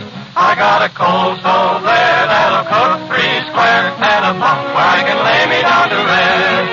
I'm up at dawn to greet the sun. Howdy, son. I've forgotten what a care or worry means. I head for home when day is done, and the pocket money jingling in my jeans. What money? I got 160 acres full of sunshine. I got 160 million stars above. I got an old paint horse. I'm the guy who's boss on 160 acres that I love. And I'm gonna do some living out here where the West is always given. Living at its best where a man's got time to take a look around. That's why I'm so happy that I found my 160 acres next to heaven. There's 160 reasons to be glad. Got a lazy stream and some time to dream. And I want to tell you, brother, that ain't bad. I'm up at dawn to meet the sun. I forget to have a worry or a care. And every night when day is done, I'm richer than the richest millionaire. I got 160 acres full of sunshine. I got 160 million stars above. I got an old paint house. I'm the guy who's boss on 160 acres that I love.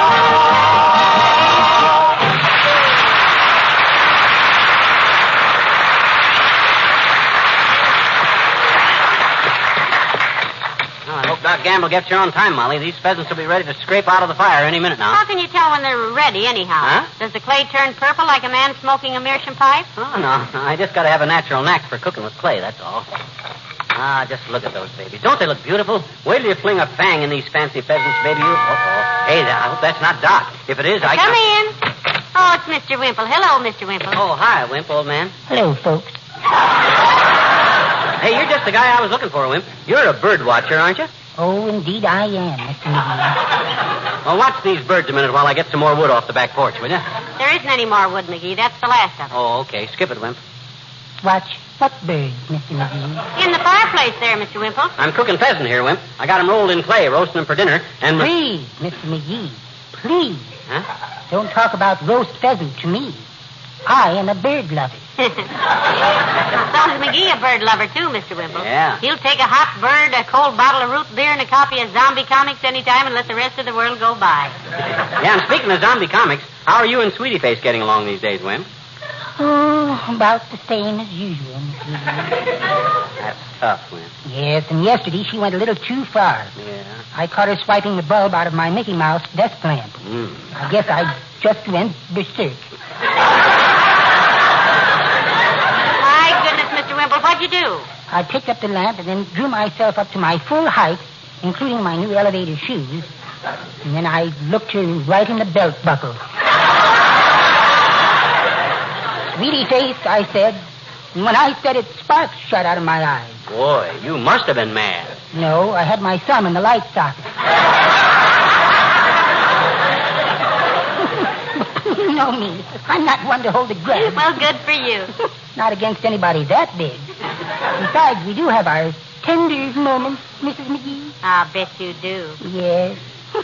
Just this morning, she called me a little caveman. Caveman. How about that? Oh, I think that's cute. She says she's going to dig me a little cave in the backyard. 3 feet wide, 6 feet deep, with my name on a marble. Ooh, she wouldn't dare. I better run home and hide the shovel. Goodbye.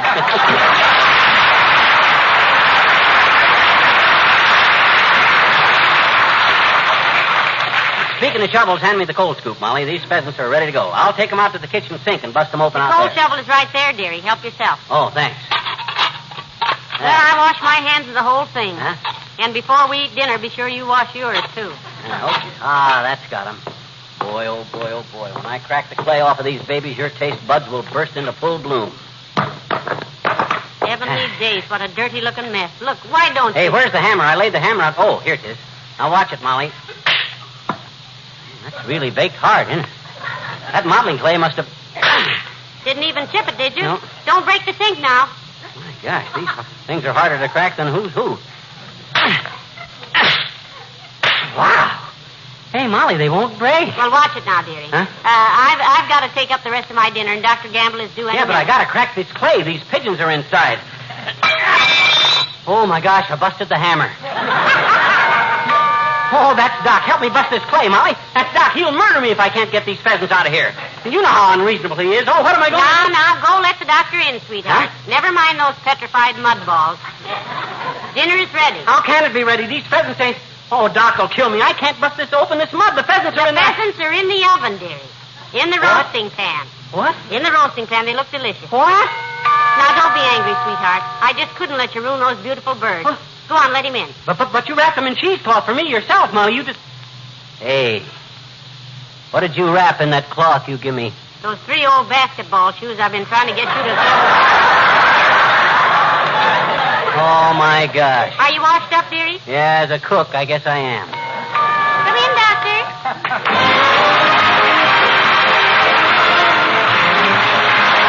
Remember, please, the new glow in Glow Coat means a new glow in your kitchen. Your linoleum takes on a higher gloss, beautiful luster that makes your whole kitchen a brisker, brighter, pleasanter place to be. And Johnson's self-polishing floor wax, this Glow Coat with the new glow, is as easy as ever to use. Spread it on your linoleum, then just walk away and do something else. Glow Coat does the rest for you. It produces its own brilliant finish without any polishing or rubbing. It's a finish, by the way, that's tough. It resists dirt, dust, and spill things. So Glow Coat protects your linoleum and makes it easier to clean, too. A stroke or two with a damp cloth picks up surface soil. Get Johnson's Glow Coat tomorrow. Your dealer now has this self-polishing floor wax with the new glow in the same familiar red and yellow container. Apply Glow Coat to your linoleum and see if you don't stop, look, and admire the glow that greets your eyes. The new glow that's bright, far brighter than before.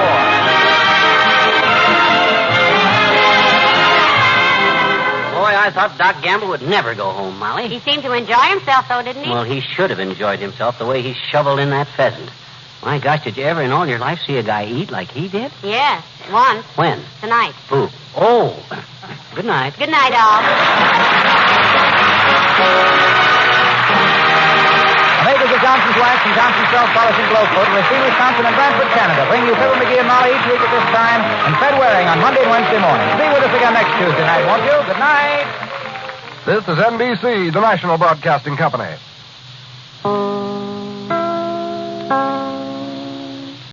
Well, Silver, wait those thrilling days of yesteryear with the Lone Ranger up next.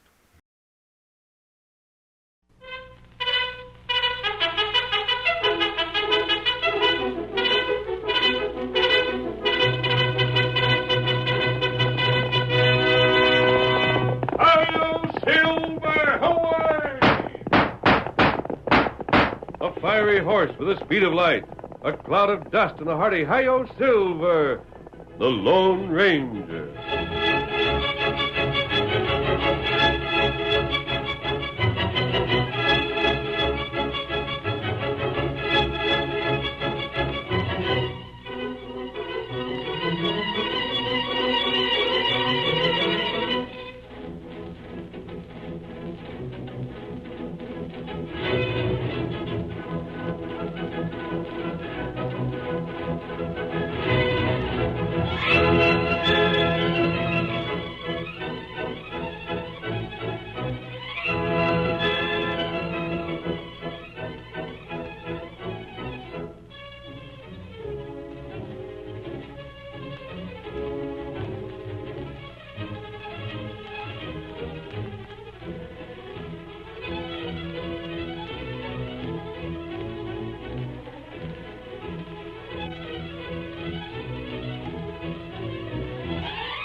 With his faithful Indian companion Tonto, the masked rider of the plains led the fight for law and order in the early western United States.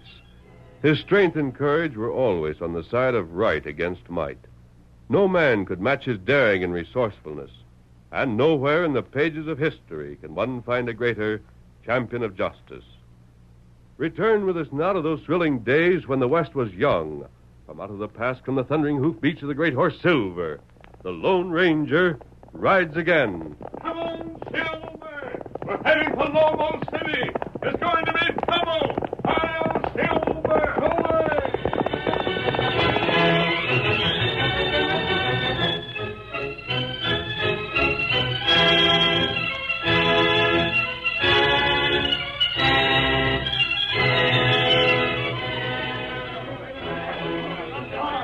Stop that hombre! He just drilled the banker! Got him! Get him!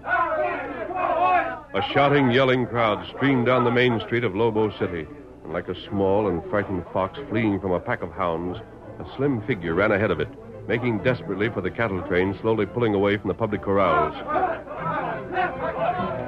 a long moment, it seemed as if the fugitive must be either overtaken by his pursuers or be too late for the train that was gathering speed with every second. The crowd, sensing victory, gave a long, sustained shout of triumph. But abruptly, the triumph changed to rage. With one last burst of speed, the fugitive had brought himself even with the car just ahead of the caboose. And even as the foremost in the crowd had stretched out their hands to grasp his flying coattails, the figure clutching at an iron bar was jerked from the ground and drawn from the reach of those behind him.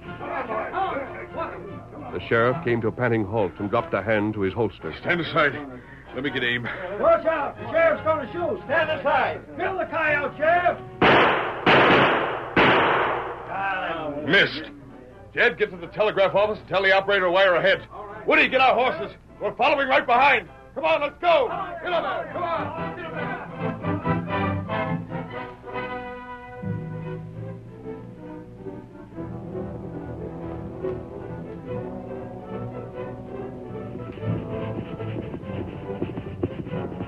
Fella, look there. Oh, there, Silver. Oh, there. You see that boy? Me see him. He's hanging on to the side of that car. And he can't draw himself up to get his footing. He's just holding on with his hands. There's plenty danger. He'll have to let go, and when he does, he's likely to drop onto those wheels. I've got to get to him. Silver, old fellow, you'll have to catch up with that train. Come on, Silver. Get him up, Scout. Get him up. Get him up, Scout. Hurry, Silver. Hurry on. Hold on there. Hold on. Come on, Silver. Come on.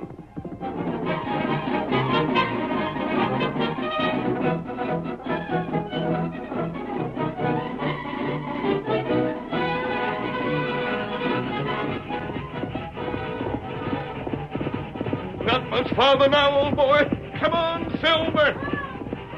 Don't let go. Faster, Silver, faster. Hold on. All right, boy, just a little closer. A little closer. I can't hold on. I'm slipping. All right, Silver. No. Made it, boy. Hold to the saddle, young fellow. Solo, head south. I'll Silver. Away.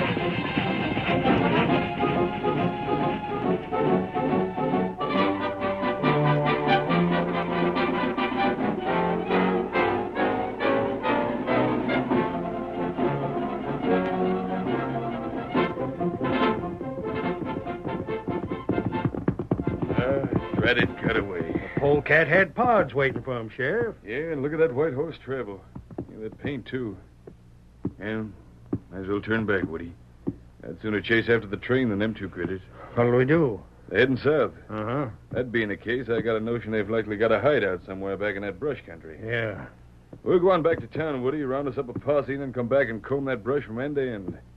It'll take plenty of fellas and a heap of time. But no killer ever got away from me before, and I ain't going to spoil my record now. Get up there. Come on. Get along there, fella. Get up. Get up.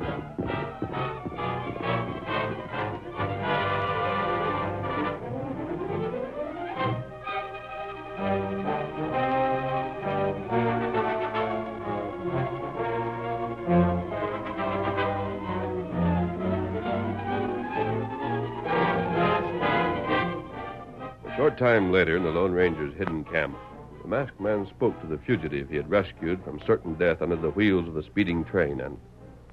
How do you feel now, young fellow? All right. Thank you. Arms hurt you? They still ache. Well, rest a bit. And be careful of your hands where you skinned them, and you'll be all right. By the way, what were you running from? Running? Did you think Tonto and I didn't know you were making an escape? I didn't... And don't worry. You don't look like a desperate criminal to me. You might tell us what happened, though. You won't make me go back. Well, I couldn't make you an outright promise. That would depend. Depend on... On why you left. For instance, you might be running away from home. Oh. In that case, I'd have to advise you to return. You're pretty young to be knocking about on your own, you know. I'm almost 20. Yes? You don't look it. I mean, Stretched it a bit, huh? Well, let that pass. Why did you leave? I'd rather not say. Not a thief, are you? I am not. In any kind of trouble? Are you? Is that it? Yes. You feel like telling me about it? If you don't mind. Yes? I'd rather not. I see. Well, what'll I call you? You've got a name, haven't you? My name's Johnny. Johnny Baker. Johnny Baker. All right, Johnny. Just where do you think you're going from here? I don't know. No plans? No. Any money? Friends? Relatives? Please. Just now, I'd rather not talk. Very well. Try to sleep a bit if you can. You look as if you could use the rest. Tonto. Tonto here. Bring the horses. You're leaving? Only to get supplies. Oh. And we should be back before sundown. You'll be perfectly safe. This isn't a place easy to find. But Yes? Never mind. Before we go... What? I'll make a bargain with you. A bargain? Promise me you'll not leave until we get back, Johnny. And in exchange, I'll promise, no matter what I may hear, I'll not tell where you are. Agreed? You won't tell, will you? I won't. You have my word. Then I'll promise. Good. Yep. Come along, Tonto. See you later. Come on, Silver. Get him up, Scout. Why are you leaving? Didn't you hear me, Tonto? I told Johnny we were going for supplies. Oh, got plenty grub back in camp. I know. I'll be frank with you, Kemosabe. That was just an excuse. That's what Tonto think. The boy's admitted he's in trouble. Even if he doesn't wish to tell what that trouble is, I believe we should do our best to learn it. We may be able to help. That's right. We're going to Lobo City. Come on, Tonto. Let's travel. Get him up, Scout. Get him up. Come on, Silver. Come on.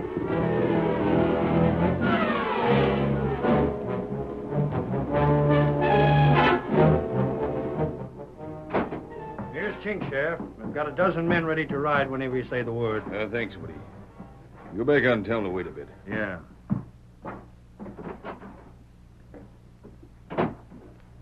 Chink, sit down. Sheriff, what do you want with me? Just wanted to ask you a few questions before I left with the boys, is all. But Now, there's nothing for you to get nervous about. What do you want to ask? You was down by Banker Ashton's place when he was killed. I had a right to be there. You can't go accusing me of nothing. He'd hired me to work around the place. You go ask Mr. Jenks if he didn't. Hey, what's all this? Well, you said that... I said you was down to the banker's place. Well, if you were working there, what's the fuss about? I just thought... Well, don't. You ain't cut out for it. Now, what'd the banker hire you for? To weed his garden. Oh. See him when he left the house? For a second, is all. See him when the shot was fired? Mm-mm. Where was you? In the garden. He must have been almost to the street. And what did you see? Just when I told you the other time, I heard the shot and looked up. The banker was falling. That kid was standing there staring at him with a gun in his hand. The gun was still smoking. Get a good look at the boy? Everything happened too sudden. Well, would you say he was a stranger, or did he look like someone who might belong around here? A stranger. Anything we can identify him by? How was he dressed? Like any other kid. Yeah, that's a help. Well, he had on a pair of blue jeans and ragged kind of coat, and he was wearing a cap, and, well, that's it. I could go out in the street right now and bring in a dozen young ones just like him. Ain't that what I said? My if only one dressed different. Don't get head up, Chink. I was just hoping. I could identify his parts easy. One was a redskin, rides a paint, and the other a mask fell with a white horse. But the kid, unless we find them together, it's going to be hard to say. You can't add anything, eh? I've told you everything, and... And what? Well, if you'd been awake at first when I started yelling and chasing him, you wouldn't have to be looking for him now. He'd be safe in jail. Yeah, likely he would. All right, Chink. That'll be all. You can go. I'll be at the cafe if you want me. Got to swamp out. Not so fast. A masked man? You're the same masked man. Careful, Sheriff. You can't. Just keep your hand clear of that holster. How'd you get in without my knowing it? The back door. I suggest you keep it locked. This yours, Chink? Huh? I asked if this was yours. It was here on the floor where you were sitting. That ain't mine. I never saw it before in my life. Very well. I'll keep it then. What'd you put in your pocket? You'll see it. I want to know. later. Now, look here, mister. You can't come... Quiet. I tell Sheriff, I came here to get some information. I learned most of what I wanted to know from your conversation here with Chink. But you need correction. Huh? Tonto and I never saw the boy before. We're not his partners. Whatever he may have done before he escaped from town, we're not concerned in. If you weren't his pards, why were you waiting close to the railroad to meet him? We were just riding by. You don't believe it? When I see you meet that kid with my own eyes, when you come in here wearing a mask, when it's as plain as a nose on Chink's face, you're a crook. Stranger, if you didn't have the drop on me, you'd be behind bars this minute. Adios. Hey, now, wait a minute. I'm leaving the way I came. When I'm gone, call for help if you will, but you won't get... Now, you listen here. We'll meet again. Woody, Jake, everybody, around back. The masked man, get him.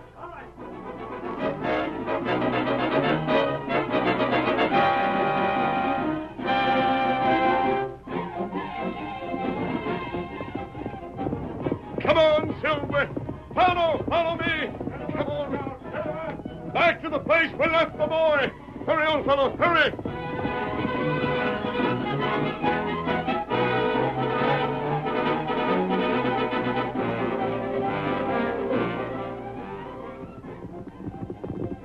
Here we are.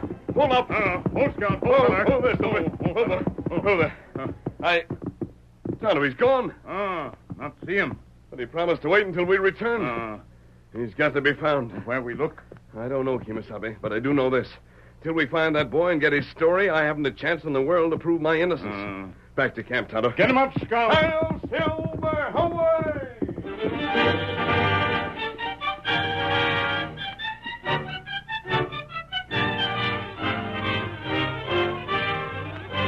The curtain falls on the first act of our Lone Ranger story.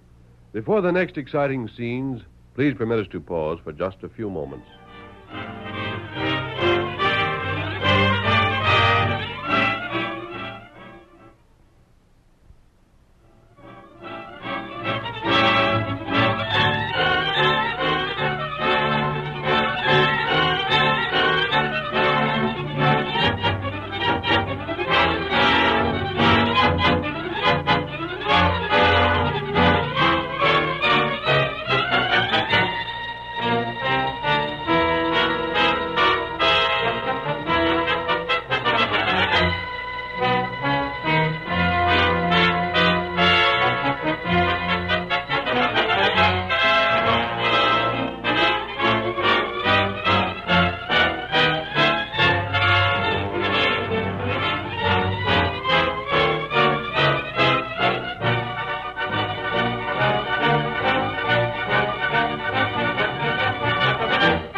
Now to continue our story. On the way to their camp, the Lone Ranger and Tonto slowed to a trot. And when they'd reached the edge of the brush country where they'd taken refuge after first rescuing the boy, the masked man suddenly raised his hand in a signal to halt. Tonto, wait. Oh, Silver. Oh, boy. Oh, Scout. What matter? See that? Boy. It's Johnny, all right. Heading back toward the railroad. I have an idea he plans to get another ride if he can. Or... What you think? Or he might try to reach town. Why him do that? Ashton wasn't killed for nothing. The motive might have been robbery. In that case, he might have had to hide the money in a hurry in order to make his escape. He might return for it. You think boy shoot banker? I No, Tonto. To be honest with you, I don't. Oh, him all right. I think the same. But he is mixed up in this. He's admitted he's in trouble. That's right. And he's refused to explain himself. In other words, he obviously has something to hide. Tonto, I think we'll learn more if we follow Johnny secretly than if we stop him. Maybe you're right. He is heading for town, Kimosabe. See? Now he's turned east. He's going to parallel the trail. Come on, Tonto. We'd better get out of sight before the boy looks back. Come on, Silver. Get him up, Scout.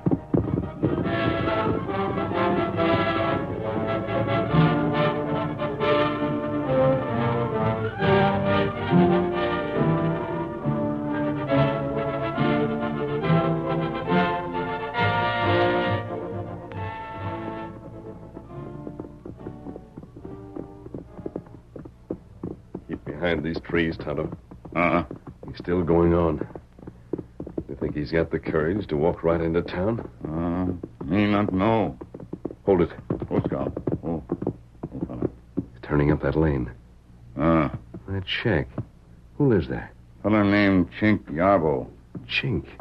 The man in the sheriff's office. The man who saw Johnny shoot Ashton. What connection can there be between those two? It heaps strange. We may find out in a moment, Tonto. He's going to knock at the door.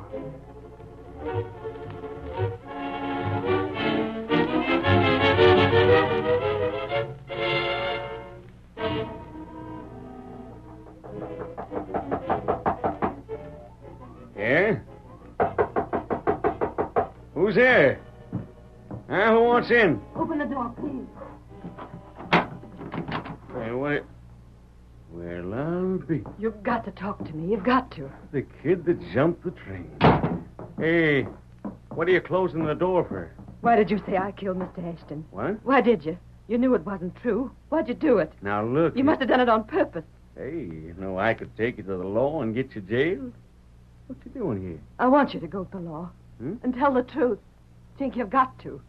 How did you know my name? My uncle told me. What? Your uncle?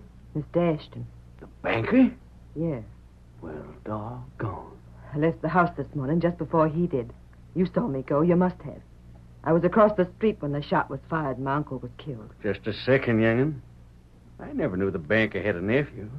Never knew he had any folks at all. Mr. Ashton was my father's brother. Yeah? Yeah, but they weren't friends. They hadn't written or seen each other for years. Then what was you doing there? My uncle owed my father money. We needed it terribly. Father wouldn't ask for it. He had too much pride. So I came here to ask for it instead. Did you get it? No. Wouldn't admit he owed it. He had plenty of money. I saw it when he opened his wallet. There must have been hundreds. And he told me to get out. Kid, it looks like you run the tough luck all around. When I ran away this morning, I couldn't stop to explain to anybody, because then they'd have thought I really had a reason for shooting my uncle.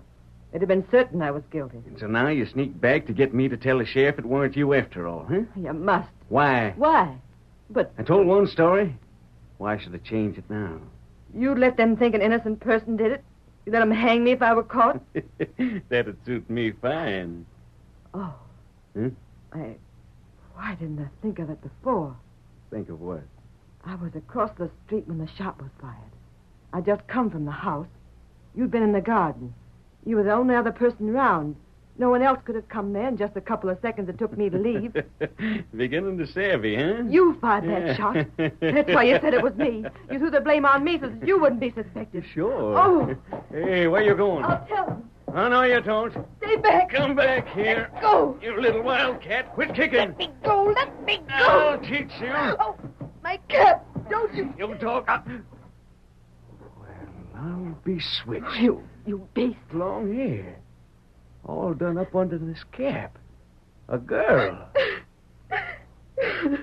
Dressed up like a boy. Give me that cap. Oh, you. Who opened that door? This wallet. The one my uncle had. I saw him with it. That was thrown in? Yes. The mayor's man picked it up in the sheriff's office.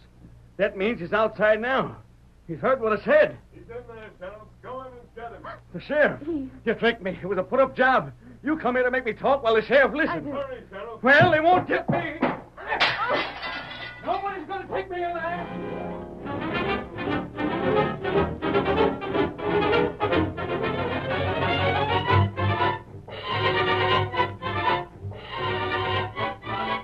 Him jump out window. There he goes, heading for his horse. You get him. No, stay here. Let him go. Him killer. Yes. And he thinks the sheriff heard what he said in there. What's going to happen if we capture him and he learns the sheriff didn't? He'll deny the whole thing. That's right. Get up there. And we can't bring him to justice until we get a confession out of him in front of the law. How do it? Hi. You. Come here quickly. The sheriff. Where is he? I thought I heard you call. Never mind that. You want to prove your innocence? Oh, yes. You're not afraid to run a risk to do it? I'll do anything. Anything. Then you're coming with me. Here, Silver. Here, boy. Tonto. Follow Chink until you see which way he goes. Make sure you can pick up his trail again. How to do it? Here, Scout. Then wait for us outside of town on the south trail. We'll be there inside of 20 minutes. Get him up, Scout. Get him up. Get him up. What are you going to do? What? What's your real name? Mary. Mary Ashton. All right, Mary. Into the saddle with you. Put that cap on your head and hold on. We're riding. Come on, Silver. Come on. Come on.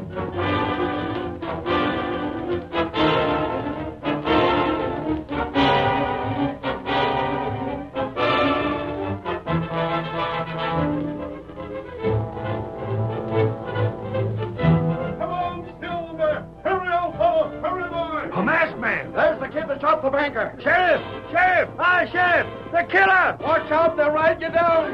Watch out, man! Watch out! Watch out! Come on! Hurry, boy! Hurry, it's them! Get to your horses! After them! After them, boys!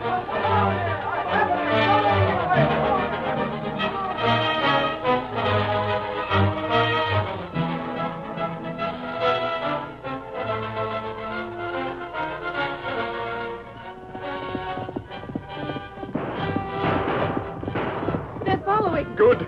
Tonto, hello there. Go that way. Lead on. Get him up, Scout. Get him up. We've got to catch him, Tonto. Hold the saddle, Mary. Come on, Silver. Come on.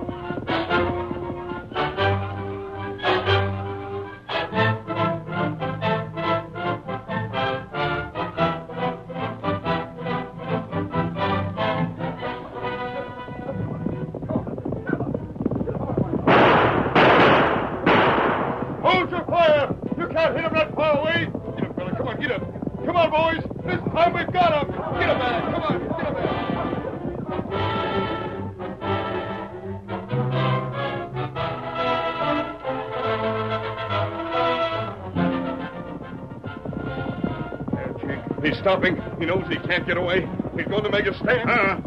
He's out of the saddle. He's dropping behind those rocks. Me see him. Come on. Come on, old fellow.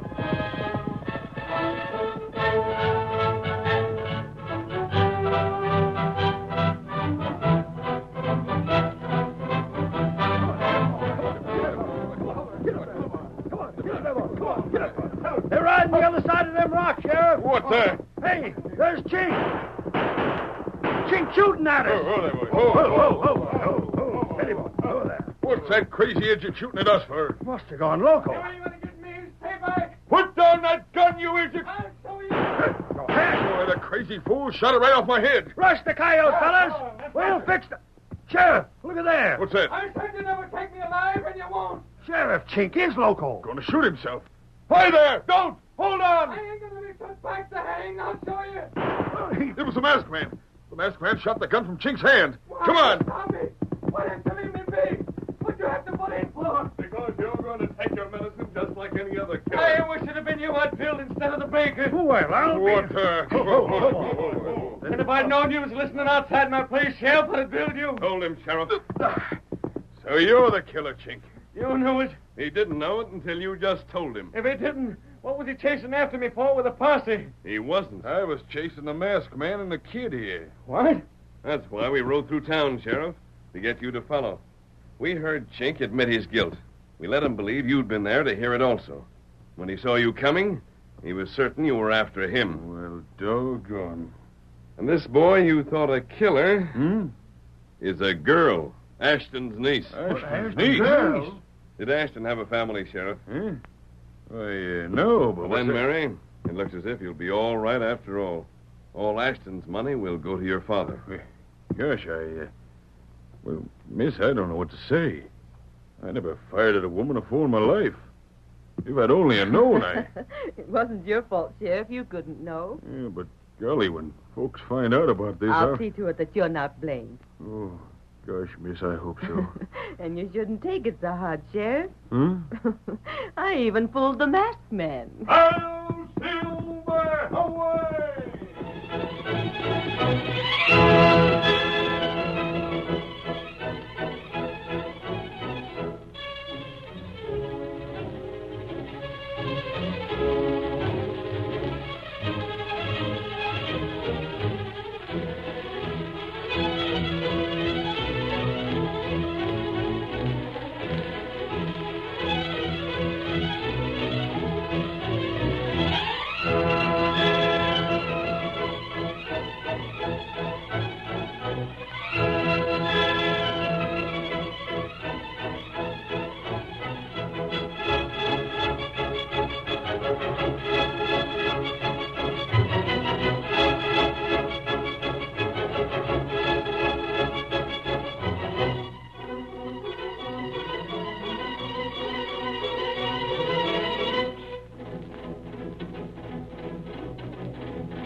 The story you have just heard is a copyrighted feature of the Lone Ranger Incorporated.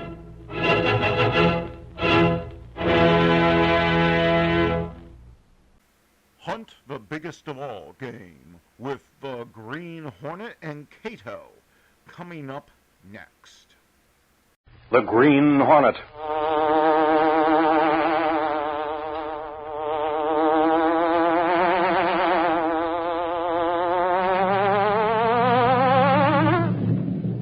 He hunts the biggest of all game, public enemies who try to destroy our America.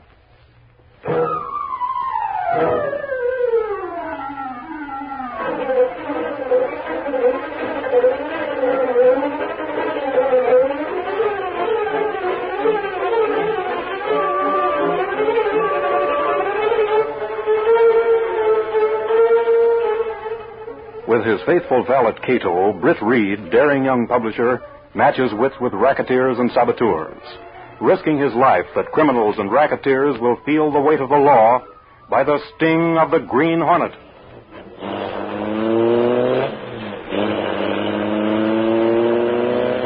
Ride with Britt Reed in the thrilling adventure, Hornet Drops a Hint. The Green Hornet Strikes Again.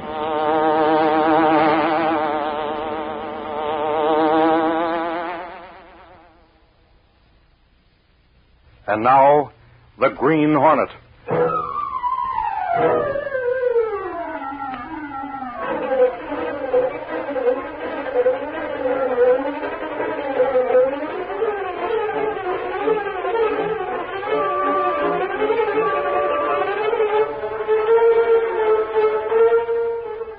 Smoothie Lawrence was everything his name implied. Smooth of speech, suave of manner, and smarter than most of his kind, men who flaunted the law and lived by their wits. But on one occasion, Smoothie had been outsmarted by another man, and the law had closed in. That was 2 years ago, and for 2 long years he had paid his debt to society. Now, he was free again. It was dusk as Smoothie Lawrence entered the Water Street Cafe and walked over to the bar. His mind was filled with hatred for the man who had taken 2 years out of his life, and his face was grim as he stopped at the bar and gave his order. Give me a double rye, Joe.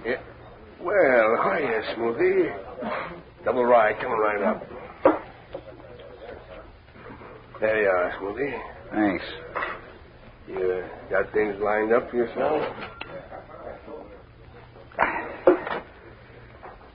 Before I start lining anything up, I have to get something off my mind. Yeah? I've been noticing you got something bothering you. That's right, I have. A dame, maybe? No, not a dame, Joe. I'm trying to figure out a way to get back at the double-crosser who caused me to be sent up. Yeah, I remember. The paper said you was put on the spot by the Green Hornet. Yeah, that's right. Well, now you know. Holy smoke, Smoothie. You better steer clear of that guy. Forget it, Joe. I know what I want to do, and I'll find a way. See you later. So long. Yeah, so long, Smoothie. And good luck.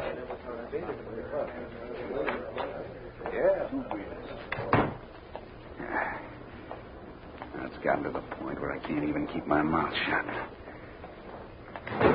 Just a minute, please. I'd like a word with you. Who are you? What do you want? I was at the bar in the cafe. I overheard your conversation with the bartender. Really? Maybe you'll tell me just what business it is of yours. Take it easy, my friend. What I have to say will be important to you. That remains to be seen. If this is some gag, or if you're trying to... Now, wait, let me explain. My name is Max Zinder. I know you're Smoothie Lawrence. You get around, don't you, chum? Of course. It's part of my business. What's your business? Does it matter? Listen, Zinder, if you Now, think wait a that- minute. Suppose I tell you I can show you how to make a large sum of money and at the same time get back at the Green Hornet. Would you be interested? Maybe. Get to the point. If you're interested, we'll go to my place and I'll give you the details. What have I got to lose? I'll go along with you. But let me tip you off to this. If you're pulling my leg, pal, you'll be plenty sorry. Let's go.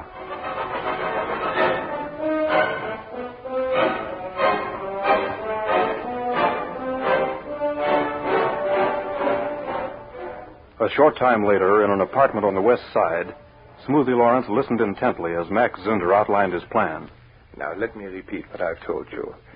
The attaché will leave that consulate at 8 o'clock tomorrow night on the way to the airport. You say the consulate car will be driven by one of your men? Mm-hmm. That's right. Of course, at the consulate, he's known as a trusted employee. And I'm to follow in a car which you'll provide, huh? Yes. The driver of the attaché's car will pretend he's got motor trouble somewhere along the river road. He'll get out to work on it. That's when I'm to take over. That it? Exactly. Get the papers the attaché will be carrying and bring them here to me. Of course, it'll be necessary to eliminate him. Now, hold on. Why can't I grab the papers and leave? Now, what's the idea Needless that... to tell about the so-called car trouble and the actions of the driver. It might lead to complications, my friend. After all, I didn't know I was... Now, remember, you'll be paid $10,000 cash for the job, Smoothie. And the Hornet will be blamed. You haven't told me just how suspicion is to be directed to the Green Hornet, Zinder. Look, here in my wallet, I have something that'll do the trick. See this? A Hornet seal. Is it really one of his own, or did you... It's genuine. It was left as a warning with one of our workers in the past. He was later caught because of the Hornet. So you have it in for him, too, huh? The Green Hornet is a continual threat to our organization. Why don't you pull this job yourself? In my position, I can't afford chances. You can, for a price. I'll be at a reception at the consulate tomorrow night.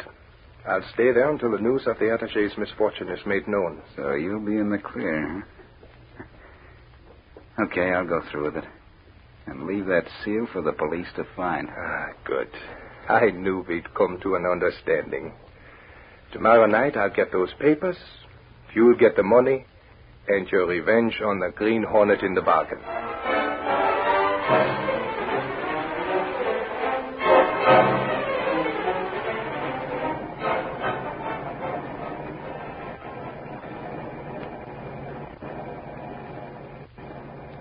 What is wrong, driver?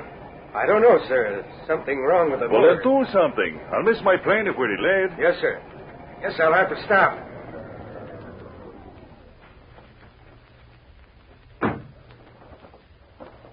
Hurry, we haven't much time. Oh, here comes another car. It looks as if he's stopping.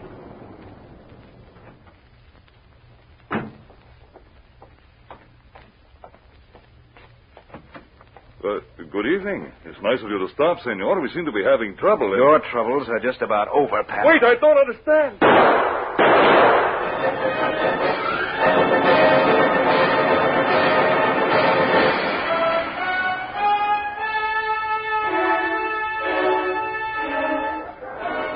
A short time later, Britt Reed, young publisher of the Daily Sentinel, was in the city room when the phone rang. City editor's desk. Gunnigan speaking. Gunnigan, this is Mike Axford. Axford, where in thunder have you been? What's the idea of staying out all afternoon without calling in? I'm at cops headquarters and I have a story. Yeah, I thought so. That's your usual hangout. Now you listen to me, Axford. I got a story, Gunnigan. A scoop. Let me get a word in edgeways with you. Why didn't you say so? What is it? A murder. It happened on River Road. An attaché was shot by the Green Hornet. What? Hold on, I'll connect you with Rewrite and you can give the details. I ain't got any details yet. I'll call Rewrite later. So long. Why haven't you? What's the idea of... Hello? Hello? Oh, he hung up. That guy will drive me to the nut house. Somebody get to the composing room, quick. Tell him to set up a lead for an extra. Attaché murdered by Green Hornet. Hurry up. Gunnigan, is that what Axford told you? That's right, Chief. Says the attaché was shot to death out on the River Road by the Hornet. I see. Well, let me know the details as soon as you get them. I'll be in my office. Right.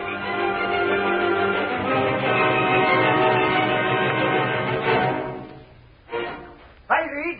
I just came from cops headquarters. I phoned in the details on that murder a while ago. Yes, I know.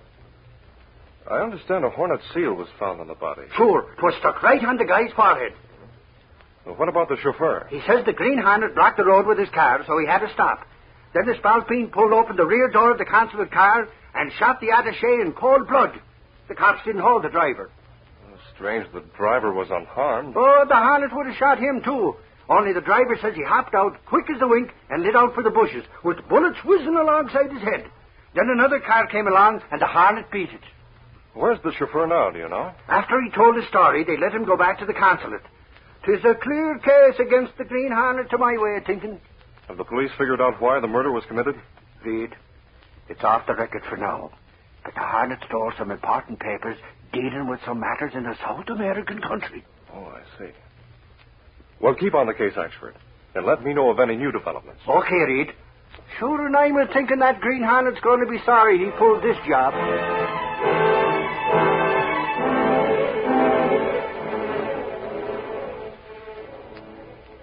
Later, Britt Reed went to his apartment where Cato, his faithful Filipino valet and the only person knowing his identity as the Green Hornet, was waiting. Cato, because of that hornet seal which was found on the murdered attaché, the authorities are hunting down the Hornet as the killer. It's not good. While they search for Hornet, real murderer have chance to get away. In my opinion, a spy is at work. Those papers are very important, and in the wrong hands can cause great trouble. That's also not good.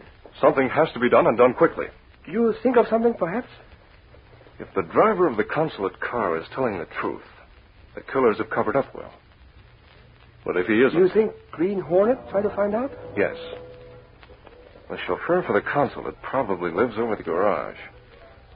We'll go there and see if there's a chance of breaking down his story. You go as Green Hornet in Black Beauty? Right. Come on. Stepping through a secret panel in the rear of a closet in his bedroom, Britt Reed and Cato went along a narrow passageway built within the walls of the apartment itself. This passage led to an adjoining building which fronted on a dark side street. Though supposedly abandoned, this building served as the hiding place for the sleek, super-powered Black Beauty, streamlined car of the Green Hornet.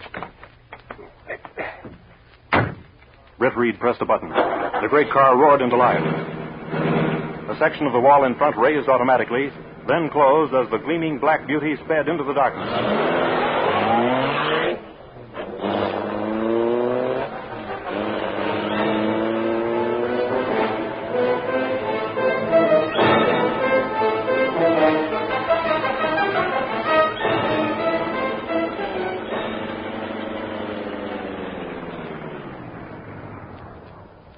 There's a light over the garage, Cato.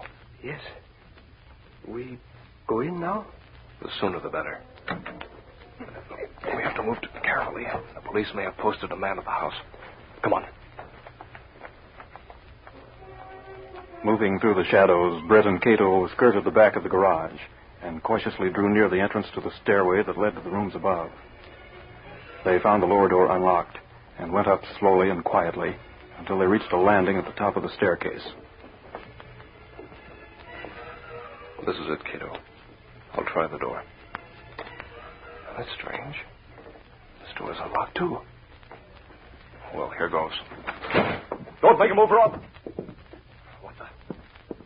What's wrong? Great Scott. This is the consulate chauffeur, all right. But he's been shot through the head.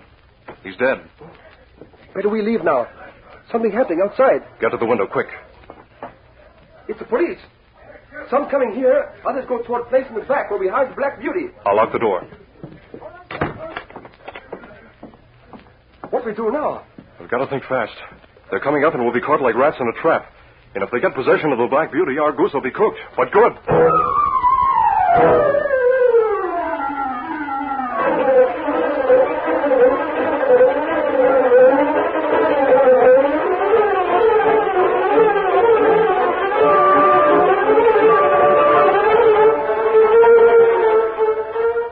While several policemen started through the door leading to the stairway, two of the men rounded the back of the garage, and one of them noticed the dim outline of the Black Beauty a short distance away. Hey, look.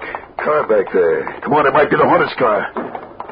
Listen, that's a car starting up inside the garage. Well, I'll be... He left that other car as a plant while they get away in one of the consulate cars. Let's get the others and get around front to stop them. Hey, Sarge! They're going to come out through the garage doors of the car. Get ready to shoot them down. Shoot the lock off and let's bust in. That did it. Come on, open the doors and jump back.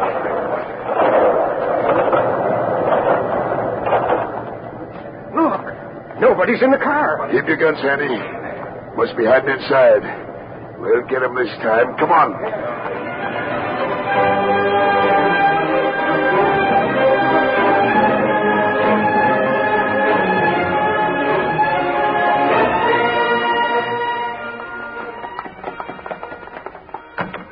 Hop in, Cato. I'll drive. Lucky they fall for a scheme, Mr. Brick. Yes.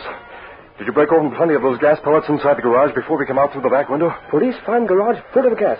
They'll not follow us for some time. Good. Guess the killer tipped them off about another murder. That's why they came. We'd better get away from here now.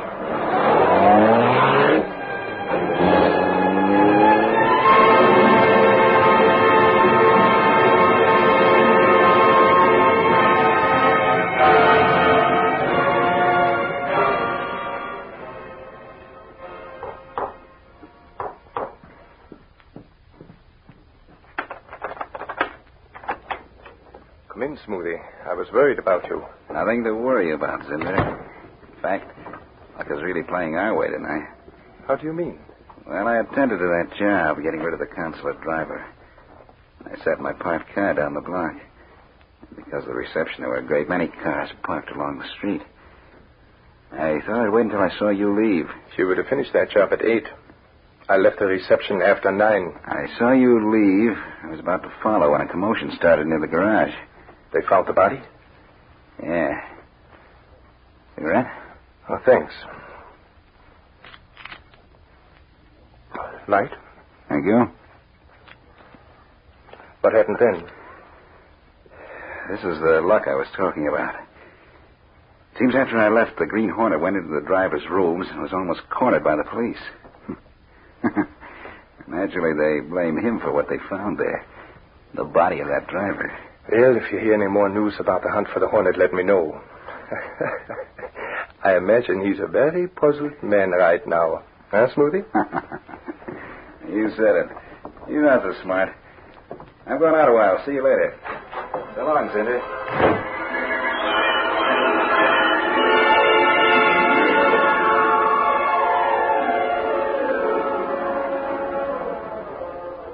Meanwhile, Britt Reed and Cato returned to their apartment, where they discussed the new development in the chain of circumstances which were closing about the Green Hornet. Great shock to know chauffeur also dead. Killer's smart enough not to leave clue behind. Maybe he's not so smart, Cato. What you mean? I picked up this paper match cover in the chauffeur's rooms. It's a Water Street Cafe on the cover. Yes. That's an underworld hangout. But that's not very good clue. Many people get book of matches. Even driver, perhaps. That's true. But this belonged either to the killer or his victim. If the killer dropped it, there may be a way to trap him. How do you do that? Cato, when we first came into the apartment, I went into the lab for a few moments, remember? Yes, sir? I found out there's a clear fingerprint on this match cover. Oh, you send the match cover to police, perhaps? No, Cato. If I send it anonymously, it wouldn't mean anything. I can't send it as Britt Reed and tell them where it was found. They'd be smart enough to connect me with the Hornet. Yes, that's true. You have other plan? Yes, I have. If the fingerprint proves to be the chauffeur's, the plan won't work. But if it's the killer's... You carry out the plan tonight? Why not? The reception at the consulate is over by now. And since the Hornet's scared, the police will have a guard there. You go to consulate and risk guard? Cato, my whole plan rests upon reliable people being able to swear they saw the Green Hornet inside the consulate. I'll take that risk. Let's go.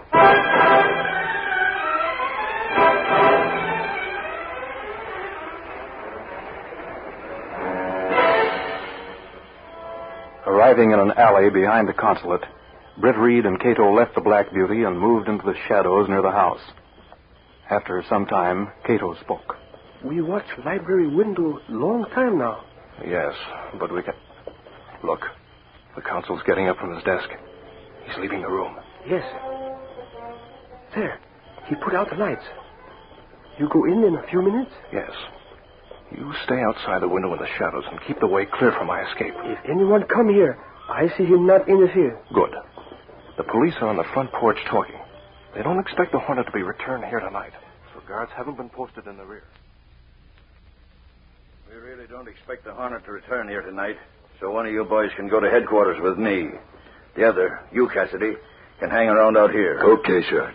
Guess the consul's a little nervous anyway. Sure, but you can't blame him with the guy being killed and all. Officer. What's that? Come quickly. There's a prowler in the library. Holy smoke. How do you know? I heard a noise in there. It sounds like someone at the safe. Cassidy, you go down to the library window in case he tries to get out that way. Okay, Shite. You come along with me. Right. This way, officer. This is the door of the library. I'll sneak the door open a little and take a look. See anybody? Glory be. Someone's trying to get into the safe and using matches for a light. The light switch is just inside the door to the right. Okay. When I give the word, we'll bust in, switch on the light, and catch him cold. I'm ready, Sarge. Here goes then. No! What the? Sarge! It's a Green Hornet! Use your gun, quick! Throw on cover! He's making for the long window. I'll get him! Hold on. Cassidy's outside. I'll go out the French window and see if he needs help. Hey, Sarge, here's Cassidy, lying on the porch. What happened to him? I don't know. He's coming to now. Hey, well, what happened, fella? I was sneaking up onto the porch to look in the window when someone whammed me from behind. Come on, we'll see if he got into the safe. He didn't get the safe open. Good, he dropped a book of paper matches. I'll take it along. What good will that do? You never can tell. It might have a fingerprint on it. Though that Hornet's been too smart to leave prints before. Yeah, but he didn't mean to drop that. That's right. I'll take it to headquarters and see what they can find. Let's hope it does show a print. Come on.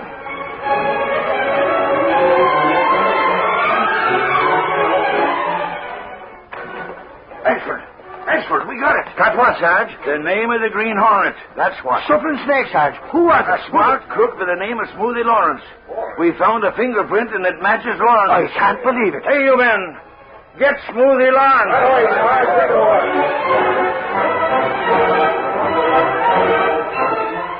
Any of the boys called in yet, Cassidy? Nope, they're still hunting, Sarge. We just gotta find Smoothie Lawrence.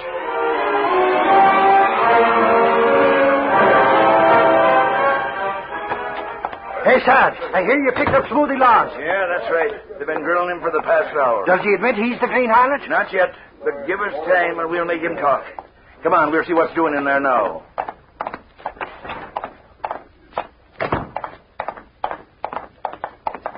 In here, Ashford. I tell you, I don't know what you're talking about. I never did it. All right, Sarge, take over. This guy's stubborn. Listen, you. We got the goods on you. What do you mean? What's all this about? We saw the Hornet inside the consulate. He got away from us. but he dropped something.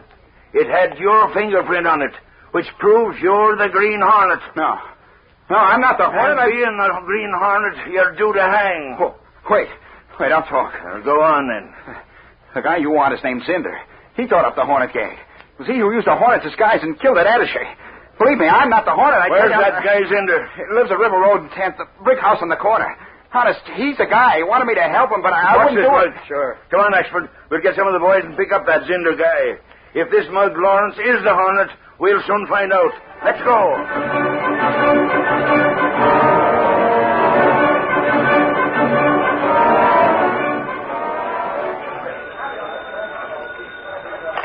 Sit in, Ask. Dunnigan, hold everything for a big story. We've been holding everything for the last hour and a half, Axford. What about that guy they picked up? Is he the Hornet or isn't he? What do you... The cops have just picked up another guy by the name of Zinder.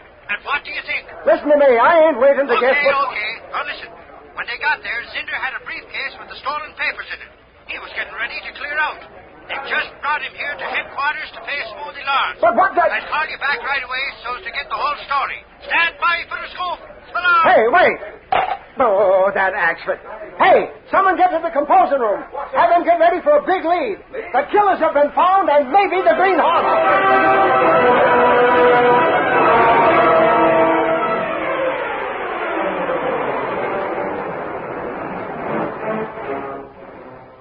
Later that night, Mike Axford entered the apartment he shared with Britt Reed and Cato. Still up, I see. Yes. I wasn't very sleepy tonight, Axford. Thought I'd read a bit. Have a cup of coffee, perhaps? Coffee? Sure, thanks, Cato. Reed, with all the excitement and all, you sit there reading some love story, no doubt. Nope. A detective story. Detective story, he says. Reed, there's more goes on right around your own office than you'd ever find in one of them make-believe detective books. Oh, really? Now, don't tell me you don't know all that's happened tonight. Well, there's been some confusing reports over the radio about the police finding the Hornet. Police do a very good job catching Green Hornet. If man they catch is Hornet... Stop pipe dreaming, Cato. Take the Hornet at all they caught. They're sure of that now. Oh, too bad. Now, in this book I'm reading, there's a mysterious character... Several snakes, you two ought to be stuffed and stuck in a museum somewhere, says I. Why you say that? Yes, Axford. What's eating you? Well, I'll tell you. While you and Cato moon around in this apartment, one of the biggest stories of the month was breaking tonight. What? The cops got the killer of both the attaché and that driver. Not to mention finding the papers that were stolen. Say, that is news. That ain't all. They caught a big underground spy, and he had a little book with the names of all his helpers in it. Nazi underground agents. Imagine that, will you? Axford, that's wonderful news. But about the Green Hornet. Oh, it was him who double-crossed the other two. A spy leader named Zinder and a killer named Smoothie Lawrence. They were so busy accusing each other, they alibied the Hornet on their murders. Then the Hornet not kill attaché? No, it was one of them guys posing as the Hornet. Of course, the Hornet was mixed up with him, but he put the finger on Lawrence with the fingerprints. You get it? He left Smoothie's fingerprints and the... Well, the Hornet provided the Sentinel with another scoop, didn't he? Reed, sometimes I wonder what you do without the Green Hornet to make the news for you and without me to tell you about it. Axford, without the Green Hornet, and of course you, life would be very dull. No, wait, that's something.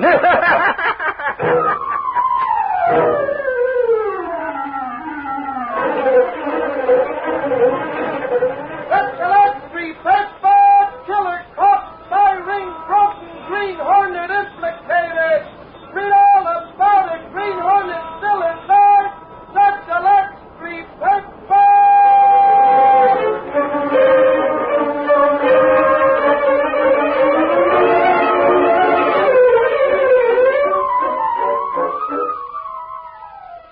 Crime doesn't stand a chance against Dick Tracy. Up next.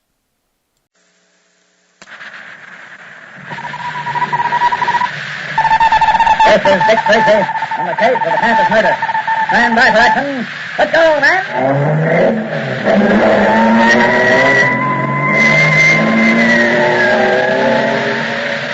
Yes, it's Dick Tracy, protector of law and order. For Tracy fans, today is the celebration of Indiana Day. On December 11, 1816, Indiana became the 19th state to join the Union.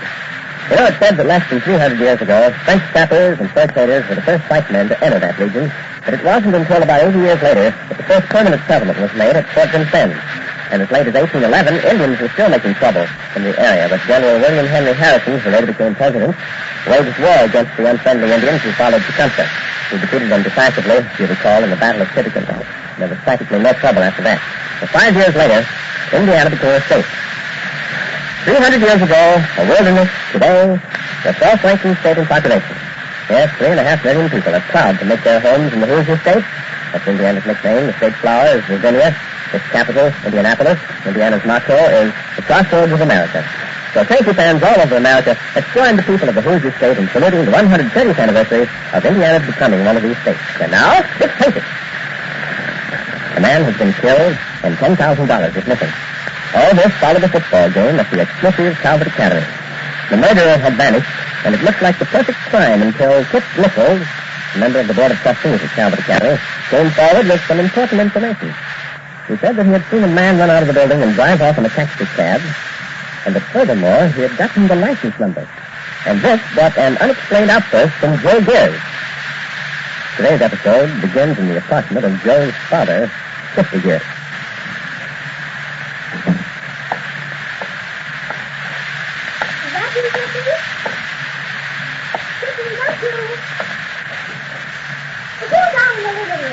Me, Ellen. Take it easy. Well, my goodness, thank you, Tracy. I didn't hear you, Ellen. I just didn't hear you. I've been calling you ever since you came in. I'm sorry, Ellen. I didn't hear you. Well, we've been living in this apartment for 8 years, and most of the time that I've been in the kitchen and you've been in the living room, and I've spoken to you in a perfectly normal voice, you have heard me without the least bit of trouble. I think you must be getting deaf. Look, is that the only subject in the world you can talk on, Ellen? I'm sorry, Sister. I didn't mean to rag you. Oh, it's all right, Ellen. Forget it. You're worried about something, aren't you, Sister? No, I'm just nervous, that's all. Please don't bother yourself about it. Was it an accident, Sister? Did you run into somebody with a cab? Don't be silly. You know I'm a careful driver. I've never had an accident, and I don't aim to. Why, the cab company's congratulated me several times on my record. I know, but I was just asking. Because there's something pretty heavy on your mind. I tell you, forget it. Sister, we've been married a long time. We've been very close to each other. We've never had any secrets that we didn't share the one with the other. Isn't that right? Yeah, I guess that's right. Then why don't you tell me what's worrying you? For heaven's sake, Ellen, will you stop cross-examining me? I'm sorry, Sister. Was it a good day, Happy? I wouldn't exactly call it my best day. Sister, something hasn't happened to Joe, has it? Oh. Please tell me, Sister. I've got to know. No, Ellen, Joe is fine. He's just fine, I said. Oh, thank goodness. I thought maybe something had happened to Joe and you're afraid to tell me. Nah, nothing could happen to Joe. That boy of ours is a rugged kid. Imagine him going to Calvert Academy and being so high in his studies, in the first 10 in his class. What? And he made the junior high football team. Did you see him playing the game? Sure, I saw him playing the game. But I sat over on the other side of the field. How did he do it? Well, how did he do? He won it, that's all. He won it. My, I just wish I could have seen it. He intercepted a pass on his own 38-yard line and then fought all the way up the field for the touchdown that won the game. Did they cheer for him? Sure they did. They knocked themselves out. Oh, my goodness.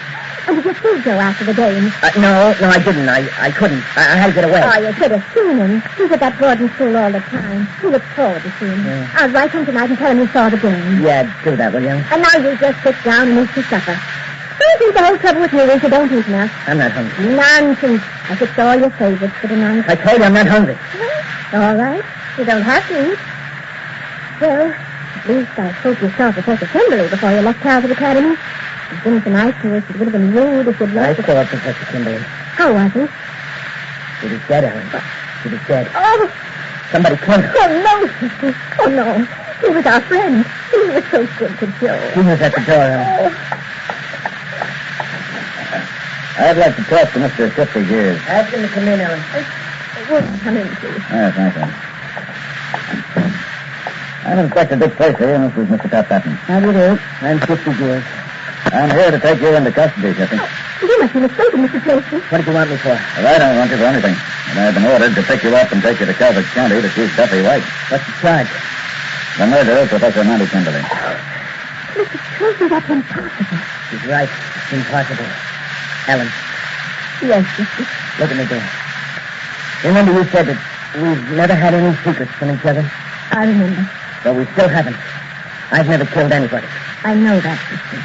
You don't have to tell me. No matter what they do to me, don't you forget that. I won't. I'll let you take a few personal belongings with you, Shifty, but let's make it fast. We've got to get going. You're making a terrible mistake, Mr. Tracy. Well, I have nothing to do with it, Shifty. I told you that I've been ordered to pick you up and deliver you to Chief White. And what, Shifty? The sooner we get going, the better. Well, it's not just me, Mr. Tracy, Mr. Patton. I don't care about myself. But you're going to do terrible harm to two other innocent people. My wife, Ellen, and my son. Oh, is your son, Graybeard, the one who goes to Calvert Academy with me that touchdown? Yeah. That puts quite a little trick on it, doesn't it, Tom? Yes, it sure does, Dick. You mind if I ask a question, Chippy? What is it? Doesn't it seem a little odd that the son of a taxi driver should be going to a swell school like Calvert Academy? What's odd about it? Our boy's good enough for any school in the country. I didn't mean it like that, Mrs. Gears. Sure, your son's one of the finest young halfbacks I've ever seen pants down the field. And I'm positive he's even better than studies. I'd be willing to venture if the boy's got a brain anyway. What that means, Mrs. Gears, is from a purely economic standpoint, it seems strange your son could be going to such an expensive school. Does he have a scholarship? He does not. Well, I'd like to explain things to you, Mr. Tracy. I wish you would, Jeffrey. We don't like to ask questions that don't concern us, but this is a murder case. And don't forget, Dick, it's a murder case that's outside our district. Once you deliver 50 Gears to the sheriff, our only interest in the proceedings is that of private citizens. It's an unfortunate technicality that I'm beginning to regret more and more. Okay, so please tell us about Joe. Well, it's pretty simple, Mr. Tracy. It's just that I've always wanted Joe to have the advantages in life that I couldn't have. We've had a good life together, sister. I know we have, Ellen, but you see, Mr. Tracy, I've worked pretty hard driving a cab, and I've saved my money so that Joe could have the education that I missed. And when I found out that Calvert School was one of the best and that Professor Kimberly was teaching there... Well, just a minute, Jeffrey. Did you know Professor Kimberly before Joe went to Calvert Academy? Yes, I did. How'd you meet him? Well, I once took a course at the University Extension School. Professor Kimberly was the instructor. I didn't do so good at the course, but I got to know Mr. Kimberly. We used to talk quite a lot after class. And please don't laugh. Nobody's laughing, Jeffrey. Now, go on. Well, as I say, we used most of our savings, but with Professor Kimberly's help, we got Joe into Calvert. And he's done well there. He's in the top 10 of his class. Of that I have no doubt, ma'am. Jeffrey, I'd like you to tell me what you did on the afternoon that Professor Kimberly was murdered. Well, when I was through hacking, I drove out to the school. You see, I own my own cab, and I parked where I always do by Gladstone House. And just why do you park there?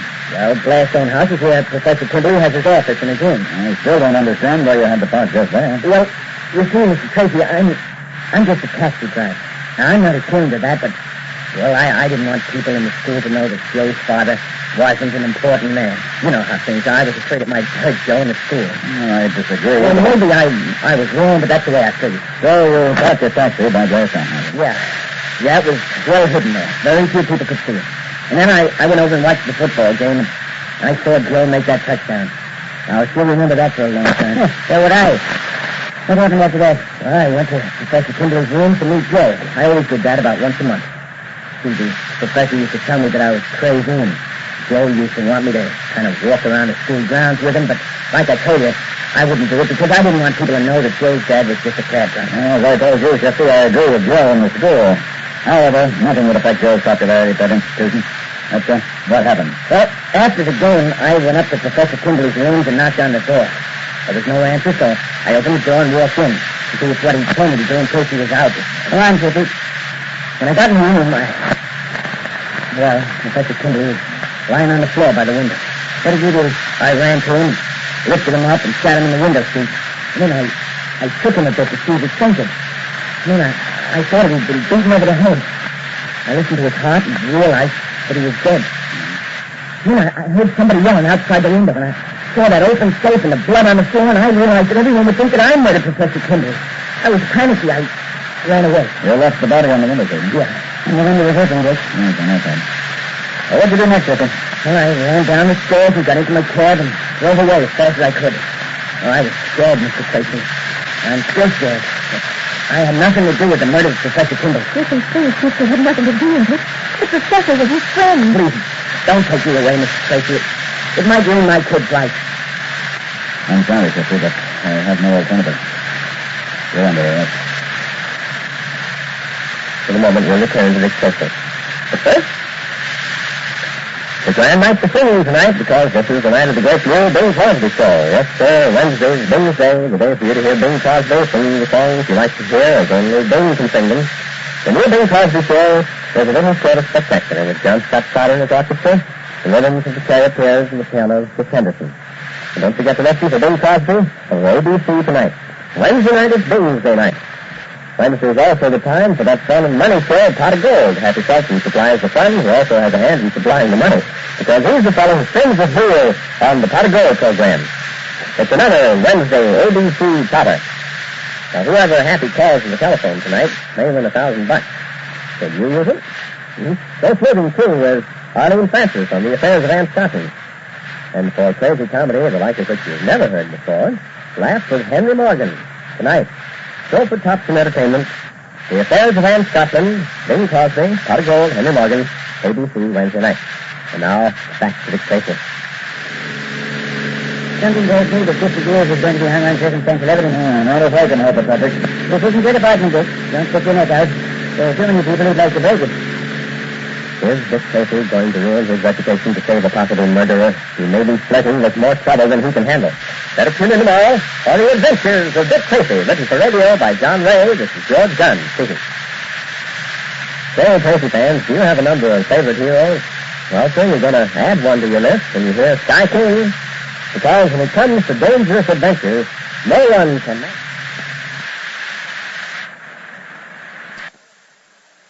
One of old-time radio's longest-running and most popular programs, CBS Mystery Theater, is up next.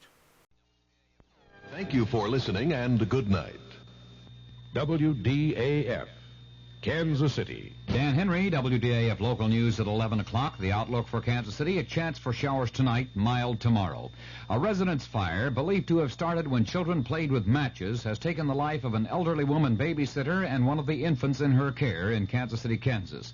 Dead is 85-year-old Mrs. Jenny Earhart of 1735 Waverly and 14-month-old Charles Elkins. The fire occurred in the Elkins home at 2313 North 77th. Two other 4-year-old children in Mrs. Earhart's care escaped without injury. Several persons, including a passerby who tried to assist in a rescue attempt, and the dead child's mother, were admitted to Bethany Hospital. Another resident of the house, 53-year-old Stanley Elvin, suffered shock and exhaustion while attempting to fight the blaze. He also was hospitalized.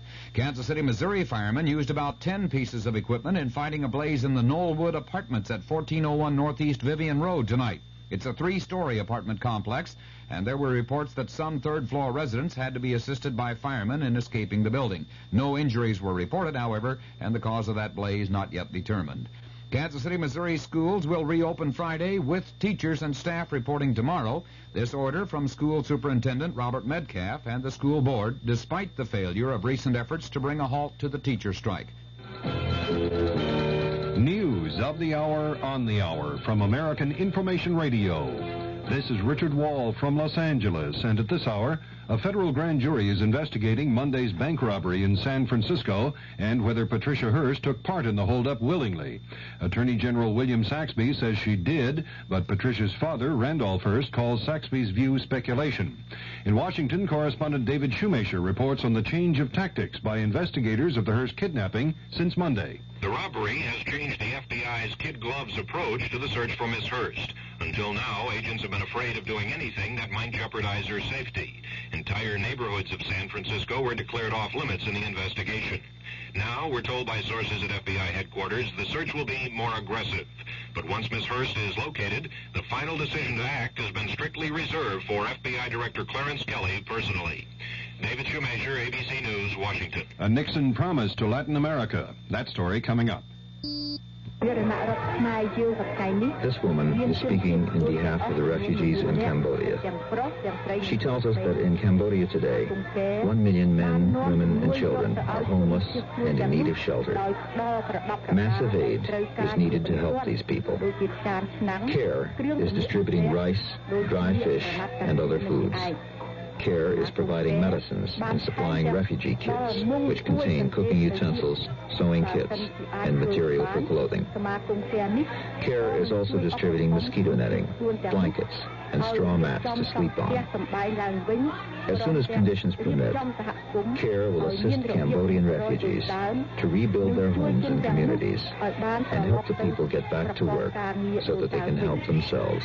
They are very grateful for this desperately needed help. Your contribution to CARE makes possible this help. please send your dollars to CARE, Department 2, New York 10016. President Nixon has promised to work with Latin American and Caribbean governments to keep peace in the hemisphere. And at a White House dinner tonight, the president told foreign ministers from those countries, on the political side, you can expect that the United States will not seek to impose its political preferences on your countries. That is your decision. We will not intervene in the domestic affairs of others in this hemisphere.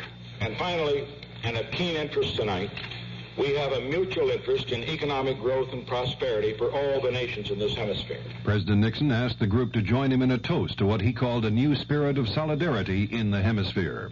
The White House says President Nixon is neither dismayed nor disheartened by the Democratic win in Michigan's 8th congressional district, but Republican National Chairman George Bush says he's terribly disappointed by the GOP loss. Republican Senator Charles Percy says it would probably help the GOP if President Nixon were to resign. The New York Daily News says the City Bar Association is investigating possible misconduct by President Nixon and 4 other lawyers, including John Mitchell, David Young, and Gordon Strawn. John Ehrlichman denies a report that he's become disenchanted with President Nixon and feels the president's lost his effectiveness. The story was by the Los Angeles Times. And in Seattle, Ehrlichman read from a statement. The story is incorrect in its references to my attitude toward the president. In terms of accomplishment, it's my belief that his domestic record has been, in every respect, as excellent as his record in foreign affairs. Ehrlichman also denied that he's been plea bargaining with the Watergate prosecutor's office. A supermarket survey by the American National Cattlemen's Association shows retail beef prices have dropped 24.5 cents a pound on the average in supermarkets across the U.S. in the past 2 months. Cost of Living Council Director John Dunlop says steel firms estimate their costs will rise 13.6% by July 31st. Dunlop says that means higher steel prices and substantial inflationary pressures on the economy. This is Information Radio News. From the Kurt Murs Sports Desk, after last night's loss to the Texas Rangers, the Kansas City Royals are trying to even that 2-game series tonight. There was a surprise in the multi-phase draft of players by the ABA today. A high school player, 6'11" Moses Malone from Virginia, was drafted by the Utah Stars. The Stars say they won't pressure him into signing. The Kansas Relays begin today. They run through Saturday with more than 1,800 athletes competing. And Ed Garvey, the director of the NFL Players Association, has verified the boycott of players from off-season practice because of the lack of agreement on insurance. The Kansas City forecast mostly cloudy with a chance for a shower or thunder shower tonight and a low in the upper 40s. It should clear up tomorrow with mostly sunny skies, a high near 75. Dan Henry, WDAF News. The CBS Radio Mystery Theater presents...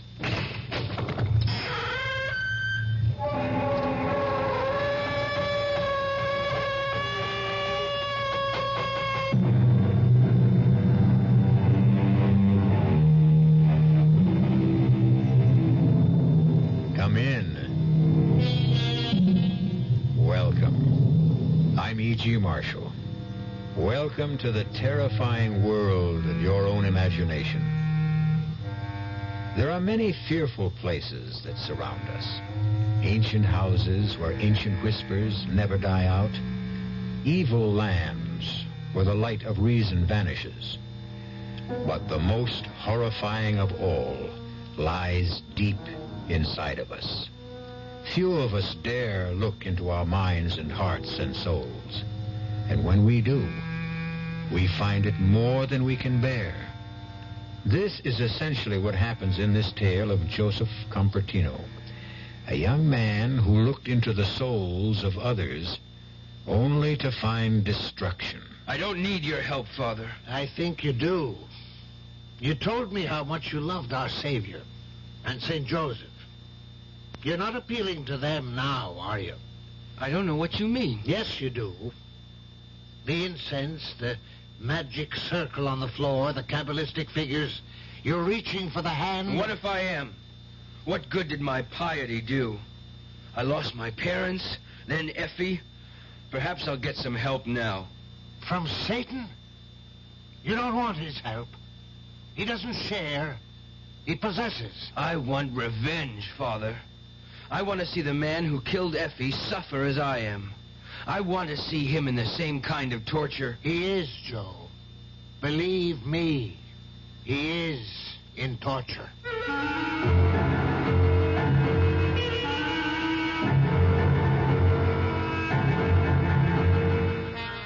Our mystery drama, The Horror Within, was written especially for the Mystery Theater by Milt Wissoff and stars Don Scardino. It is sponsored in part by the Kellogg Company, makers of Kellogg Special K cereal, and by Anheuser-Busch Incorporated, brewers of Budweiser. I'll be back shortly with Act One. Great taste in the morning. Kellogg's. Kellogg's has that wholesome taste to get you up and grinning. This is Jerry Coffer for Kellogg's Special K. You know, for years we've been talking about the Special K breakfast, a great way to start the day if you have a weight problem. You may have seen or heard our latest commercials, which symbolize the problem of being a few pounds overweight by using this ball and chain. That's the sound effect. But so many people have come to know the Special K breakfast that can help solve weight problems, they sometimes forget that Special K is America's favorite high-protein cereal. It has 8 essential vitamins and iron, and so delicious that lots of folks, kids as well as adults, eat Special K just for the sheer good taste of it.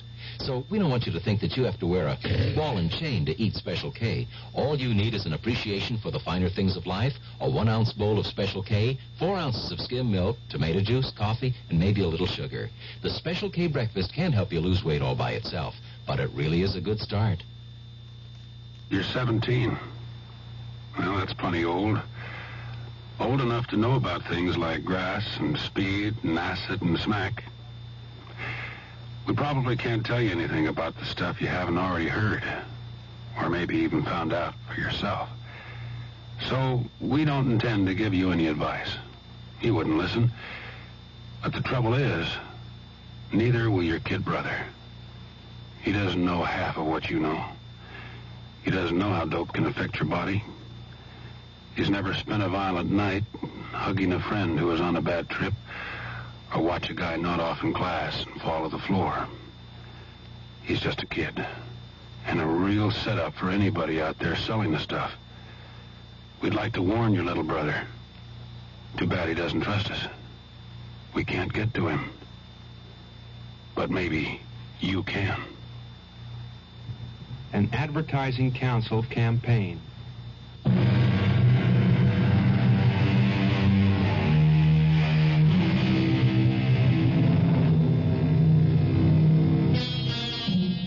It has been said that a journey of 1,000 miles starts with a single step.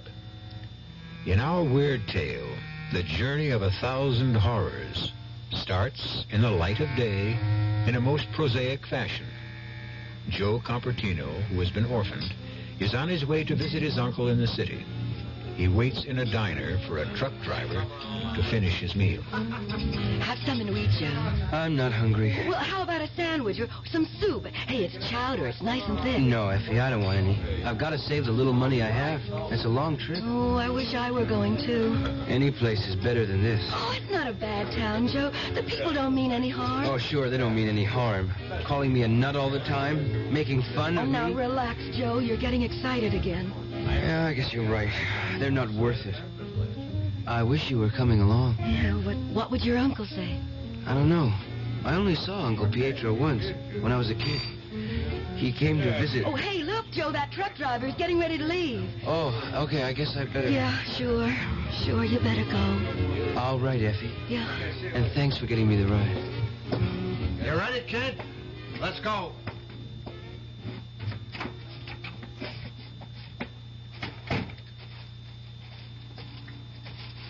There she is, the pride of the Manchester fleet. Hop in. How far'd you say you were going? Elk City.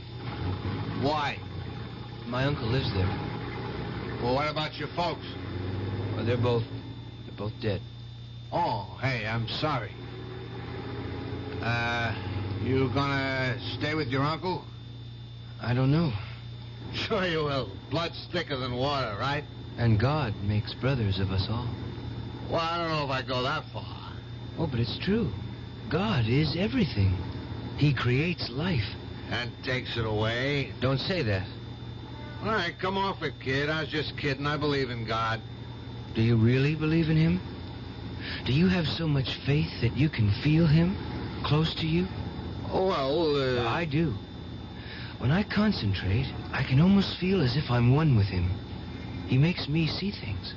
Look, kid, maybe you better get some shut-eye, huh? We got a ways to go yet. I see things happen halfway across the world. Wars, plane crashes, floods. They all come true. Hey, yeah, sure. You want some coffee? That thermos... No, thanks. This is a fast day for me. Like my namesake, St. Joseph. It helps me focus my concentration so I can do what I want to do. Like what? Move things without touching them. Hey, you'd be great in my business. You could offload this truck by yourself. And like St. Joseph, I can fly. Fly? Yes. The Lord gives me these powers. Look, dummy, I gave you a ride against company regulations because I felt sorry for you. Jenny told me you were a nut, but I said, what the heck? But I ain't going to stand for that kind of talk. I'm a church-going Christian, and I don't stand for no blasphemy. Get your butt out of here. You'll regret this. Sure. Just beat it.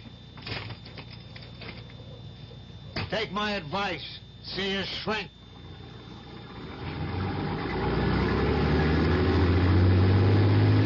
Lord, make him see the true light. Lead him from transgression. Thank you, Lord.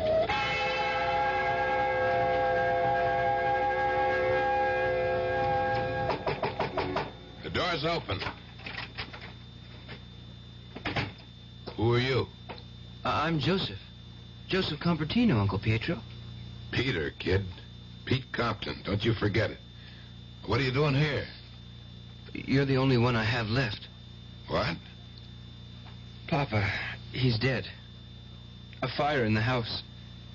Oh, good Lord. Why didn't you let me know? It happened so suddenly, and there wasn't much left for a funeral. I just buried him in... Oh, you poor kid.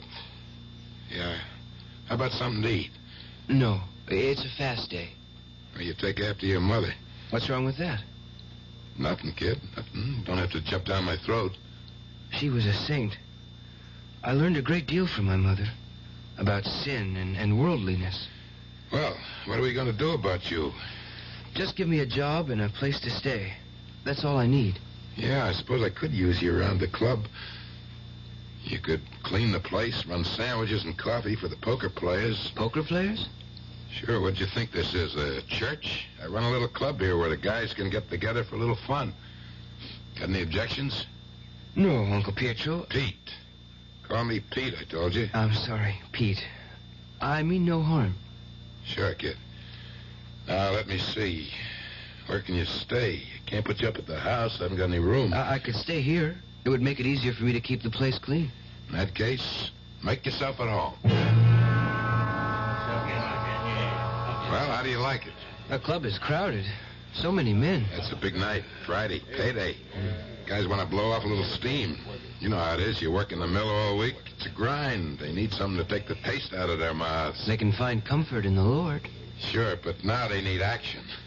A little gambling's a lot better than some things they could be doing, huh? Hey, Pete, where's the beer? Here, Joe, take this order to the table. Move. But what do you call this jerk, huh? A hamburger. No, kid. Well, I am glad you told me. I'd never know. Hey, what do you know, fellas? It's a hamburger. Hey, something wrong, Ollie? Nah, nothing much. Just that I ordered a cold cuts hero when I get a hamburger. No, he said a hamburger. Who asked you? Look, Ollie, the kid's new. I'll get you a hero. On the house. Nah. Forget about it. Hamburger's okay. Hey, just watch him, will you? I think he ain't got all his marbles. Yeah, watch yourself, Joe. Just be a little more careful in the future. He's the one that should be more careful, not me. Hey, Pete, get a load of this, will you? Hey, look at my whole card. That's not bad, huh? Well, suckers, it's going to cost you plenty to see what Pete saw. Now, raise the pot that's on the table, eh? Oh, the only one with guts. Okay. Here they are, Brennan. 5 little hearts, 4 through 8. Straight flush pal. They're not all hearts, Sully. Your whole card is a diamond. Ah, you crazy. It's 4 of hearts, I'd say. Hey, who switched cards? Oh, it's you little punk, you bird brain. You must have done it when you were setting the sandwiches down. Come on, Ollie. The kid never touched the card. I'm going to take you apart, Squirt Boy. You're going to be sorry. Hey, come on. Come on, stop it. Ollie. What's wrong with you? It's him. Get rid of him, Pete. Take it easy, Ollie. You're going to be all right. Hey, get a doctor. Somebody get an ambulance. It's too late, Pete. He's dead.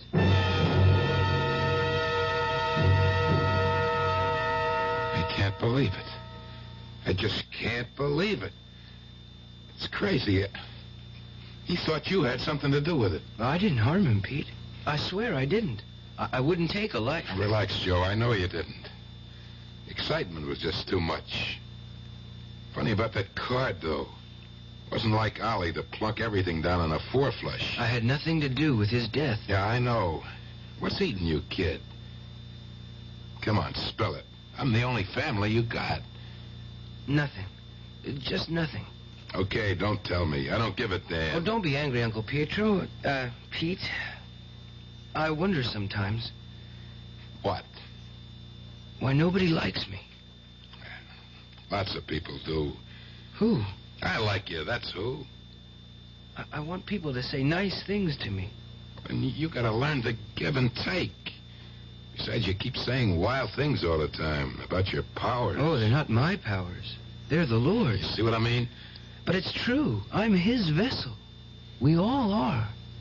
He pours his powers into all of us, but only a few like me can retain them. How do you do it?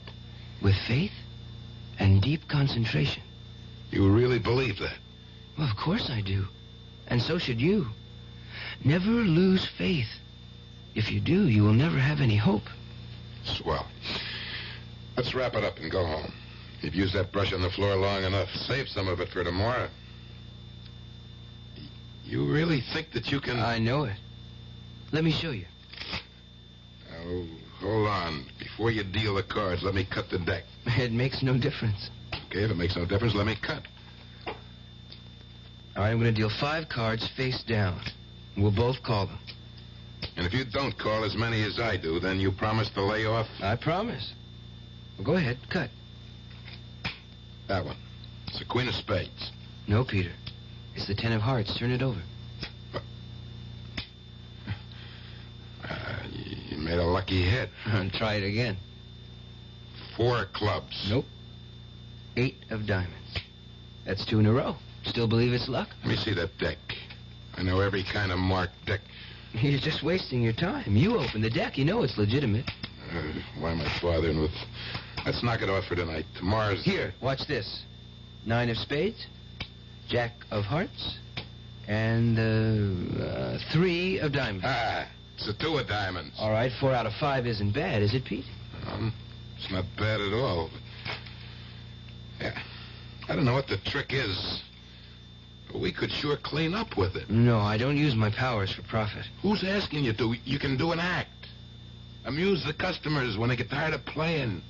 You sit in as a dealer for the house, and when things get dull, you do your stuff. Yeah, they'll get a kick out of it. I don't like to use my powers lightly. Do you want to keep on eating? Okay, forget it. Well, just this once, Pete. But don't ask me again.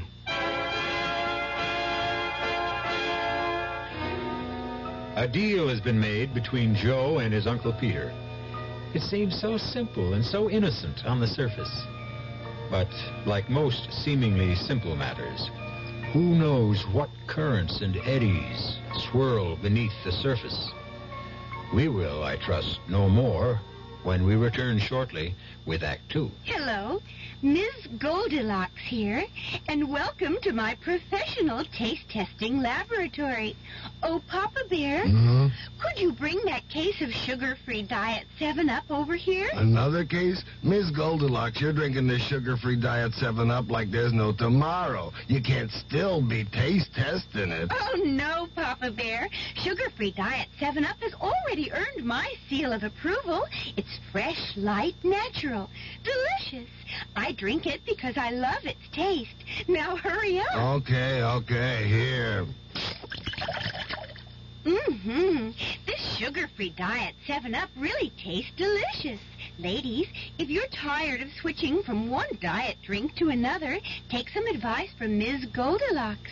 Try sugar-free Diet 7-Up and you'll say, yes, this one's just right. I'll bear witness to that, Goldie. Hi, I'm Hal Linden.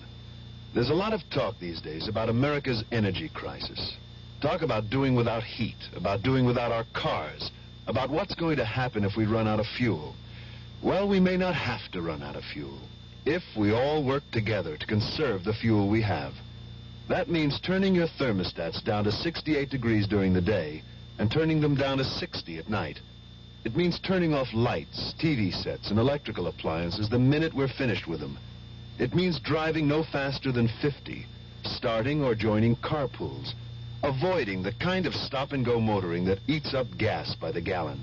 In short, it means saving every ounce of energy we can, every chance we get. So please, do your part to make the fuel supply stretch a little further. For your own sake, don't be selfish. Don't be foolish. Don't be fuelish. This message from the Federal Energy Office and the Advertising Council.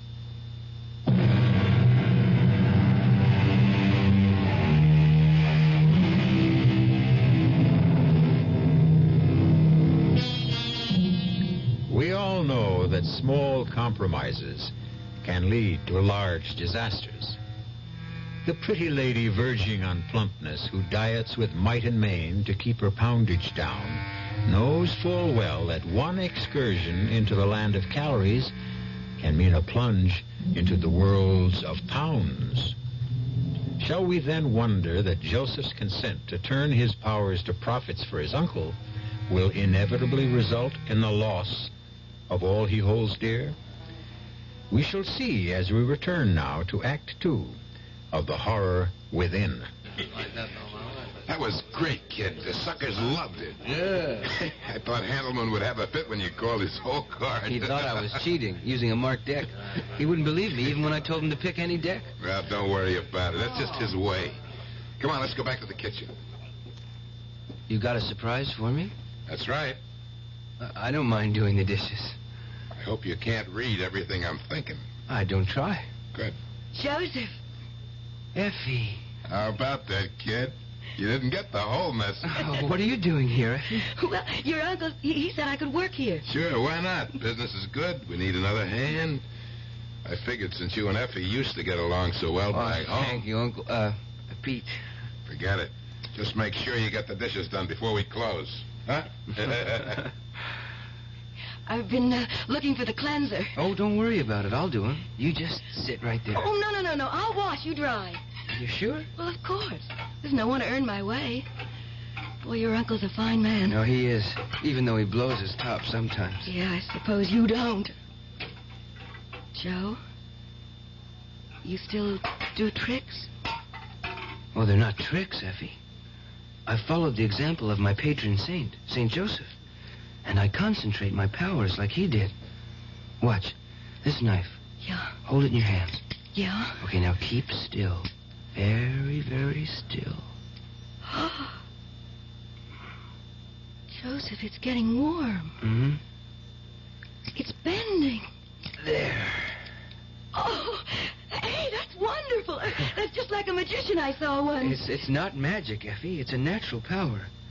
I read somewhere that most of us use only a small portion of our brain potential. Less than 5%. You mean that anyone can do what you just did? Sure, most people can. I'm sure of it. Oh, hey, Joe, will you teach me? Will you show me how you did that? If you want to, I can show you that and much more. Like what?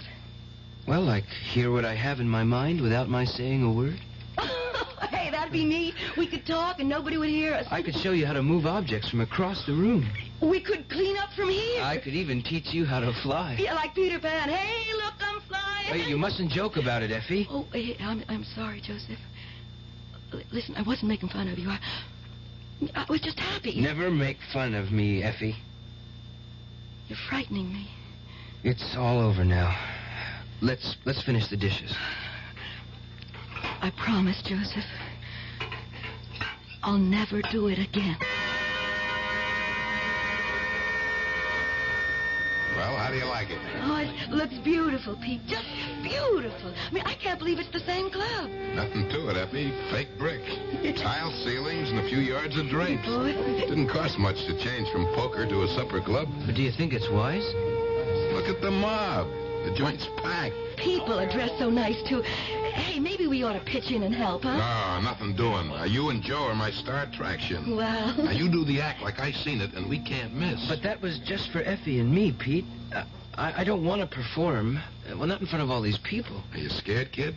Well, that's natural. Everybody gets stage fright. No, it's not that.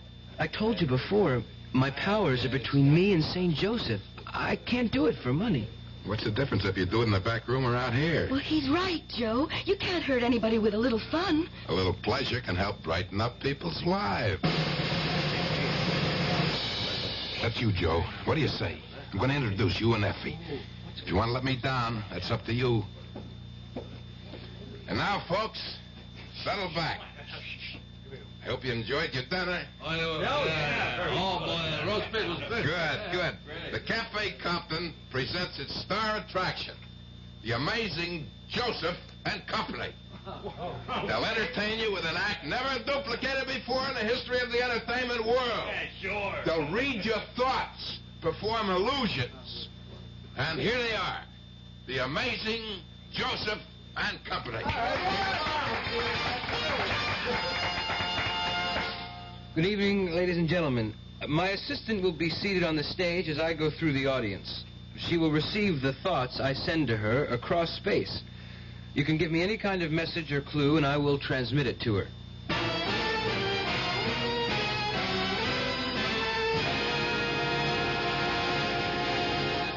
I'm in touch with a lady who has a question. Is her name Cindy? What? That is correct. She wants to know if you can tell her what color dress she is wearing. She is wearing a blue gown with sequins. It is a size 8, I believe. Just the color was enough. All right, you, sir. May I have your note? Thank you. This gentleman wants to know if his partner is cheating on him. Your wife is perfectly faithful, sir. Well, I don't think that's what he meant, but I'm sure he's happy with the answer. One more question, please. One more question, please. Yes. This man he wants to know... Mr. Handelman, I can read a great many thoughts in your mind. Your check is $28.90, and you want to know if a $2 tip is enough. It is not.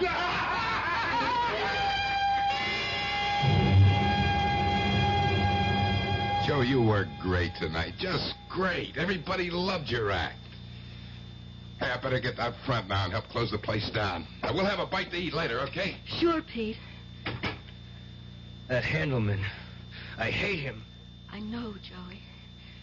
Listen, you frightened me. And that's why I made a joke out of it. Joe, you wouldn't... No, of course not. I'm a servant of the Lord. I do his bidding. That's why I wonder about all this. I feel it's wrong. It's a lot better than what you wanted to do to Handelman. Joe, you think you could really do what you... If God wills it. Oh, well, then you never will, because he preached love. It's hard for me to feel love for someone who... How about me? I love you, Effie. With all my heart, I love you. Well, then let's get married, Joe. Yeah, let's get married tonight. Tonight? But how can we? We'll go to Rapid Falls. There's the Justice of the Peace there. No, Effie, no. We'll wait and get married properly. In a church. By a priest. Well, if that's the way you want it, Joe, but... Let's do it soon. I'm happy that you want to marry me in such haste. Yes, Joe, please, let's get married as soon as possible. Well, that sounds more like desperation than romance. I can't explain it, Joe, but I don't know, I feel... Well, like something terrible is going to happen. I want to be your wife, Joe. I want us to be together for the rest of our life. No matter how much time we have left.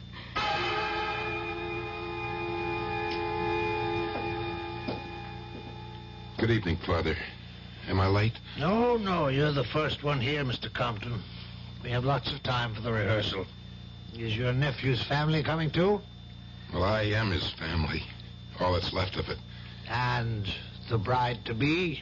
She has no one else but Joe and me, Father. I wonder what's keeping them. No, here comes the young man now. Joe, where you been? I called for Effie, and she wasn't there. Is she here? Well, no, don't worry. She'll be along in a minute. Probably had something to do. No, it's not that. What is it? I can see her.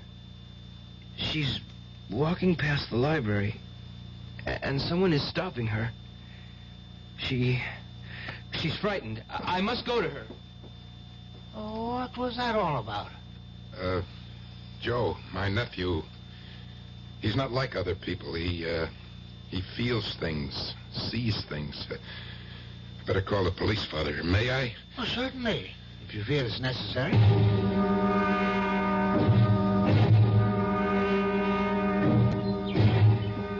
She's gone, Pete. Effie's gone. They'll find her, Joe. Just take it easy. You don't understand. Sure I do. You're upset. Come on inside the house. We'll have a cup of tea. He's right, Joe. There's nothing you can do now. The police are searching the town. I can't help. I feel so useless. I've got no contact with her. I can't reach her. She must need me. Don't even think about it, Joe. Just come inside and rest. We'll wait with you. You may have been wrong, Joe. I mean, about what you think you saw. I didn't think I saw, Pete. I know I did. She was in trouble, I tell you. And now, nothing. There was no sign of struggle at the library. No one witnessed anything. You don't believe in me? Should I? Yes, I have the powers given me by the Lord. You are his servant, too. Are you sure your powers are from the Lord, Joe? As sure as I am that my name is Joseph. I have devoted my life to him and the ideals of St. Joseph. And I have been heard. Explain it to me, my son. Why? So you can laugh at me? No. I want to help you. Help me? Yes. Father, help me. Then go on. My mother was a saint. She taught me to worship, to revere the memory of St. Joseph, to follow in his footsteps. I tried. I poured all my energies into being one with St. Joseph. I learned how to direct all the forces of my mind and soul. Even when I was very young, I could make objects move. I could see things that happened far away. Then one day she was gone and I was bitter. That's understandable. Well, for a while, I used my powers for wicked things. People turned against me and I became an outcast. Even my father drew away from me. Then my father was taken from me. I saw the light. I heard the blessed voice of St. Joseph, and he told me to return. And you're sure the voice you heard was St. Joseph's? Well, of course. Well, who else could it have been? Who else, Joseph? No, Father, no. The voice did not come from within me. Joseph, there are forces of good and evil in the world. And sometimes it's difficult to tell one from the other.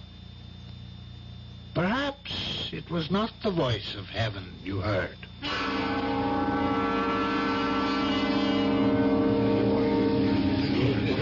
Good house tonight. Oh, we're still mobbed. Why don't you get dressed, Joe? In a minute. Any news yet about Effie? Not a word. Cops are still on the lookout, but they haven't found anything. I can't believe it. I just can't believe it. I told them where it happened and exactly what he looked like. Well, there must be hundreds of guys in town that fit the description you gave. You got to understand. I don't want to understand. I want to find Effie. I tell you, Pete, I saw her just as clearly as I see you now. She was walking by the library, and this guy passes her. And he turns back. Joe, the cops know all that. Well, then why don't they find her? Hello. Speaking. What's that? I see. Sure, I understand. No, he's here with me. Yeah, we'll be down.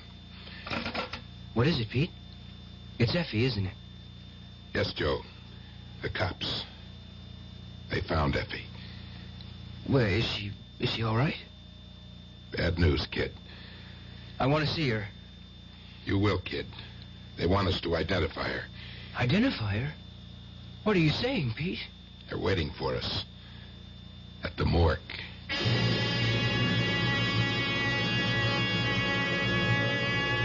All that we feared when Joe agreed to do his act at Peter Compton's club has come to pass. Effie is dead at the hands of a madman, and Joseph Compertino says he was a witness to what happened. It hardly seems possible. But then again, I'm sure you will agree, the impossible is becoming the usual with greater frequency these days. We'll know more when we return shortly with Act 3. When you feel like having a cold Budweiser, do you automatically reach for a glass? Well, sure, Bud's a great beer any way you drink it. But without a glass, you're really missing something. Now, take that wonderful Budweiser head of foam, for instance.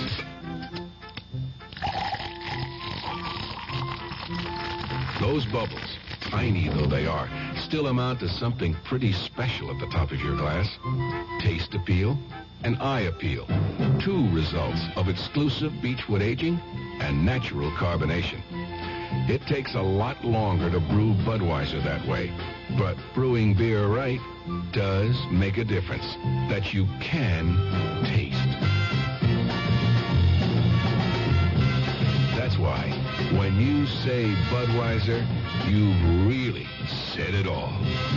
Anheuser-Busch, St. Louis.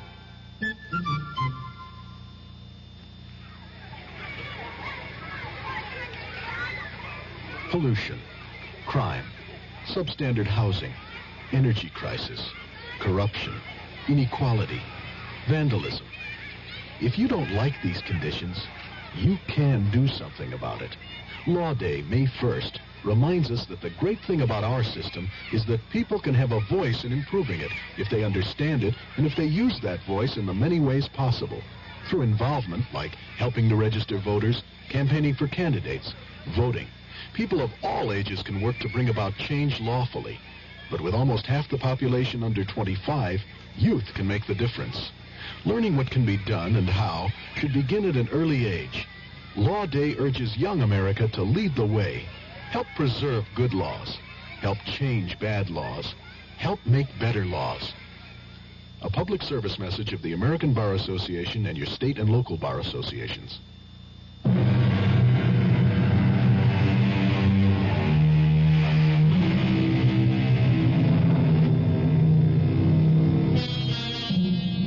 To find out who killed Effie, Joe must make the journey we all fear. He must look deep inside himself and trace the murderer in his mind's eye. The problem is, what more will he uncover? For if you look into any man's heart and mind, you will always find at least one black spot which he has tried to keep concealed. Why are we sitting here, Pete? Because the lieutenant asked us to wait. He'll be back in a minute. She looks so different, Pete. Like a poor imitation. Don't think about it, Joe. I can't think of anything else. I've got to find the man who did it. I'll never rest until I find him. I'm sorry I kept you waiting. I had to check a few things out. It's all right, Lieutenant. Now, Joe, you don't mind if I call you that? No. Good. When did you see this taking place? Well, Pete and I were at the church waiting for Effie when it flooded my mind. What time was that? It was about 6:30, 7. I see. And was that the time you felt it was actually happening? I guess so. I hadn't thought about it. Well, think about it. Were the streetlights on? Do you remember anything that might give us a handle? Well, it seems... Well, the library was closed, but the streetlights weren't turned on. And that would put it at about 5:30. But you saw it happen in your mind about an hour or so later, huh? Can you explain that? No, I can't. Well, did you actually see them go off together? Did they get into a car? No. Well, I mean, I don't remember. All I know is I can see them together, and I knew something bad was going to happen. What's this all about, Lieutenant? Well, I'm just trying to get things straight. You know, there are some loose ends here. Like what? Well, for one thing, we found the body off Highway 50. That means she was in a car when she died. No, it means she was in a car when she was thrown off on the side of the road. She died hours before then. You mean to say she was thrown out in the middle of the day and no one saw it? Oh, it wasn't in the middle of the day. Doc Hatfield estimates she died about 6 o'clock in the morning. Well, with this new daylight savings time, it must have been pitch black when he... That's right. That means, Joe, your mind's clock was off about 12 hours. You couldn't have seen her walk past the library when you said she did. I can't believe it. Joe, didn't you talk to Effie today?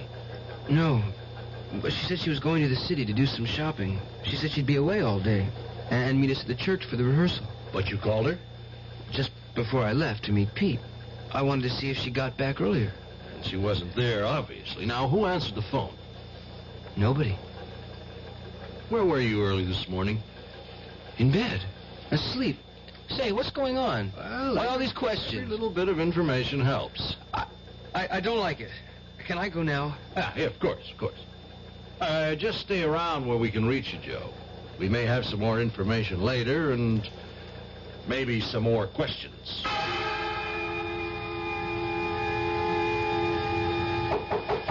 Joe? Joe, open up.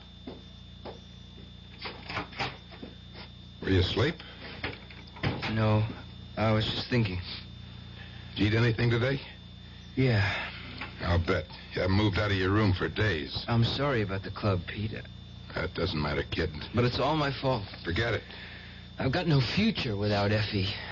You cooking something, kid? No. It's funny, I smell something burning. Oh, it's incense. Oh, you're not going through that again, Joe. Forget that stuff, kid. That's not going to bring Effie back. No, but it will put me in contact with her murderer. Don't do it, Joe. It's not right. I spoke to Father Coyle about it. You had no right. He says you're literally playing with fire. He doesn't understand either. Why don't you explain it to him? Let him help. I'm not leaving here until I see things clearly. You don't have to. I brought Father Coyle with me. You can come in now, Father.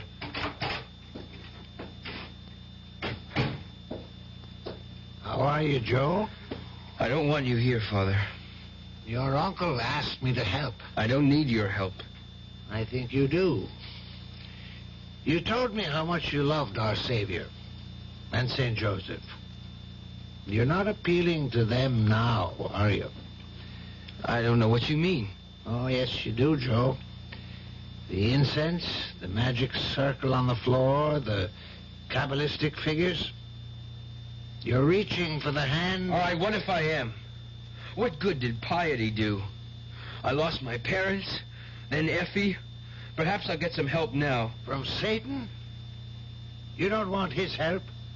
He doesn't share. He possesses. I don't give a damn if he swallows me whole. I want my revenge, Father. I want to see the man who killed Effie suffer as I am. I want to see him in the same kind of torture. He is, Joe. Believe me, he is.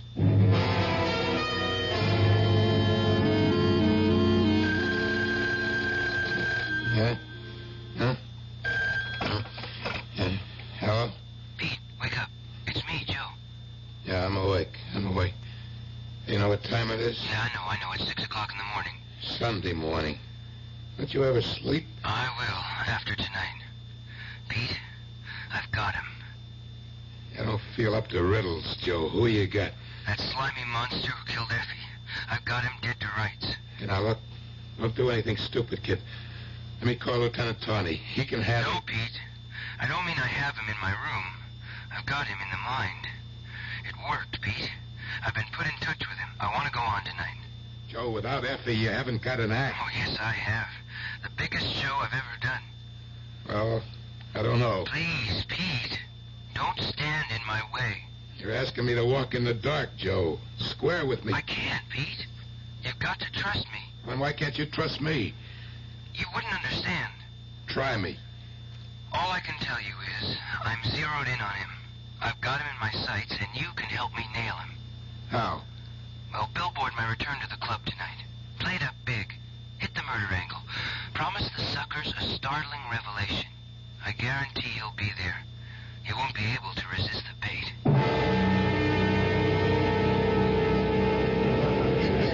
I appreciate your coming down, Lieutenant. That's okay. I haven't had a night out in a long time. You know Father Coyle? Yeah, sure do. How are you, Father? As well as my age and my infirmities permit. How do you like the view, Lieutenant? Isn't it grand? Nearer the angels, Father. Nearer the angels. We got quite a crowd here tonight. It's all that publicity about Effie. The buzzards are out in full force. They want to see Joe in action and maybe witness something else. Now, that's the cue for Joe's act. I got to introduce him. Just stand by. I'll be back. Good evening, ladies and gentlemen. Now it's time for the star of our show to make his appearance. And here he is, the man you've been waiting to see. The amazing Joseph. Thank you. Tonight I'm going to skip the usual stunts. I'm not going to waste your time on the usual card tricks and memory gimmicks. I'm going to attempt something never seen before on any stage. But I'll need your assistance since I do not have... Well, since I'm working alone tonight. With your help, I'm going to reach into your minds and read your thoughts. If you have a problem, concentrate on it. With divine guidance, I will resolve them for you, if there are any answers. All I ask of you is quiet, complete silence. Remember, if you have a question, concentrate on it. You're doing fine. I see thoughts swirling in space. Is there a young lady whose initials are J.L. in the room? Hey, that's me! Good. Would you please stand up? Now, concentrate on your questions. Yeah, I see a ticket in your purse. Would you hold it up, please? Thank you. Well, what do you... Now, that's an airline ticket to Las Vegas. Am I correct, please? My advice is follow your mind, miss. Don't use that ticket. Wait until you can pay your way. Thank you. Hold it, folks. I have another message coming through. George, I can't tell whether your last initial is B or V. George, will you stand up, please? That's the man. Well, I have good news for you, George. You can stop worrying about your mother. It's not what you think at all. Her pains will disappear soon, and she'll be as good as new. Thank you. Now, ladies and gentlemen, the signals are fading, folks. I want you to let your minds go blank. There. That's it. I feel it coming through now. There's a dark thought taking form. Evil. Malignant. You're coming through now. I read you loud and clear. Will the man with the mark of Cain upon him stand up? I don't blame you for hiding. You've committed a terrible sin. There's only one way out for you. The Bible says an eye for an eye and a tooth for a tooth. And a life for a life. Stop it, Joseph! I called for silence. What you're doing is wrong! He must pay for his crime, Father. It's not for you to judge, Joseph. Don't try to play God. I am his instrument. Are you sure, my son? Look into your own soul. Judge not, lest ye shall be judged. I have nothing to fear. Nothing, Joe? Think about it. Where were you when Effie died? In my room. No, you weren't, Joe. 6 o'clock in the morning, Joe. Where were you? She was wicked. She was everything my mother warned me about. I worshipped St. Joseph, and she laughed at my piety. She was carnal, and she tried to keep me from my vows of sanctity. St. Joseph, in your name... That's blasphemy, Joe! I removed her from my life for your sake. I exorcised her as though she were a cancer on my soul. Pray for forgiveness, Joe! I was tormented all night. I went to her early, and I begged her to leave me. She refused. I told her we would go to Father Coyle and ask for his guidance. She struggled in the car and tried to run away. I stopped her. She was like a bird in my arms. A poor dead bird. Come with me, Joe. Everything will be all right. Come. No, I must go with St. Joseph. What? I must... Give me the power, St. Joseph. Let me fly to you. Don't, Joe! Stay away from the window! What's happening? Look at us! I can't believe it. Look, he's suspended in space. He's standing free.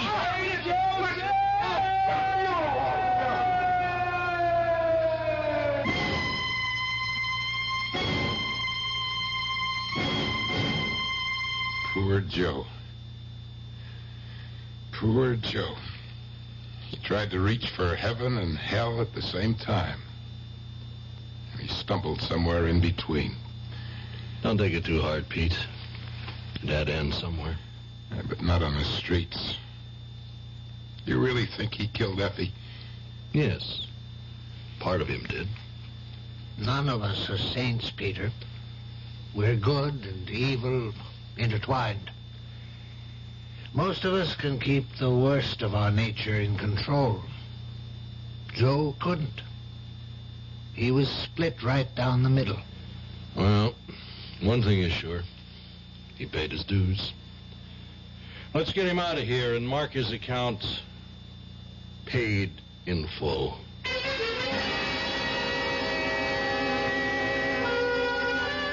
The worst we feared has happened. Joe took the fearful chance of looking deep inside himself for truth and found that the truth was more than he could bear. I'll be back shortly. Banks have their boardrooms, hotels have their ballrooms, but one of the best-known rooms in the country is Project Hope's Room A.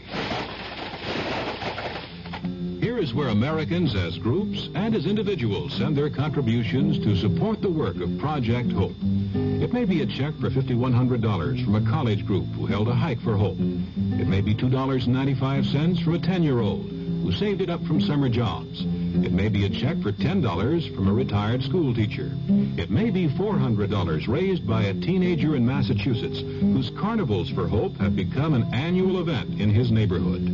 Every contribution, large and small, helps Hope continue its programs of treating the sick and training medical personnel to improve health care in many countries. Health is what Hope's all about. Help Project Hope reach out. Help Hope reach out. Write to one of the best-known addresses in the country. Project Hope, Room A, Washington, D.C.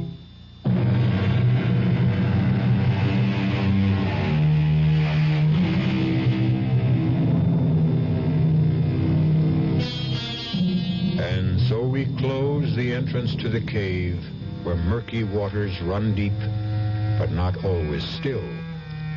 From time to time, we hear the evil rumbles of the coursing stream, but we manage to ignore its babbling and save our sanity thereby.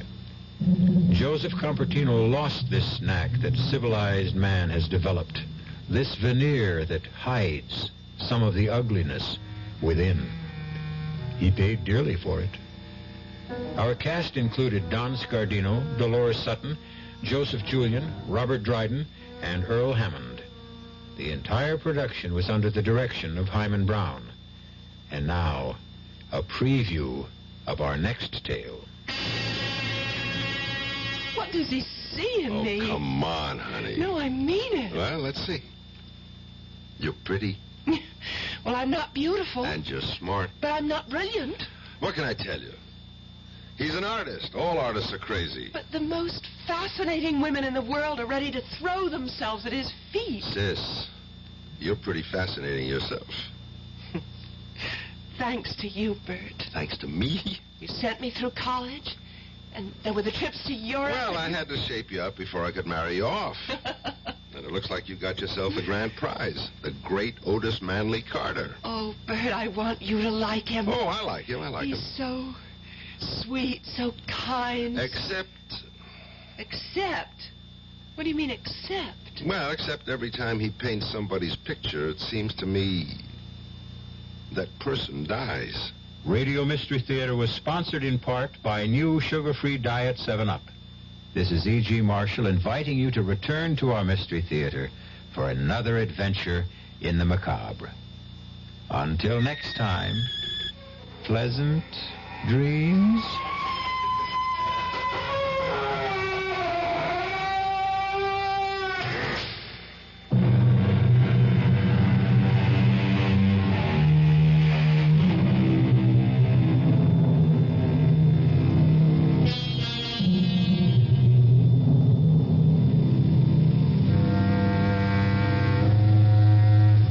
WBF, Kansas City.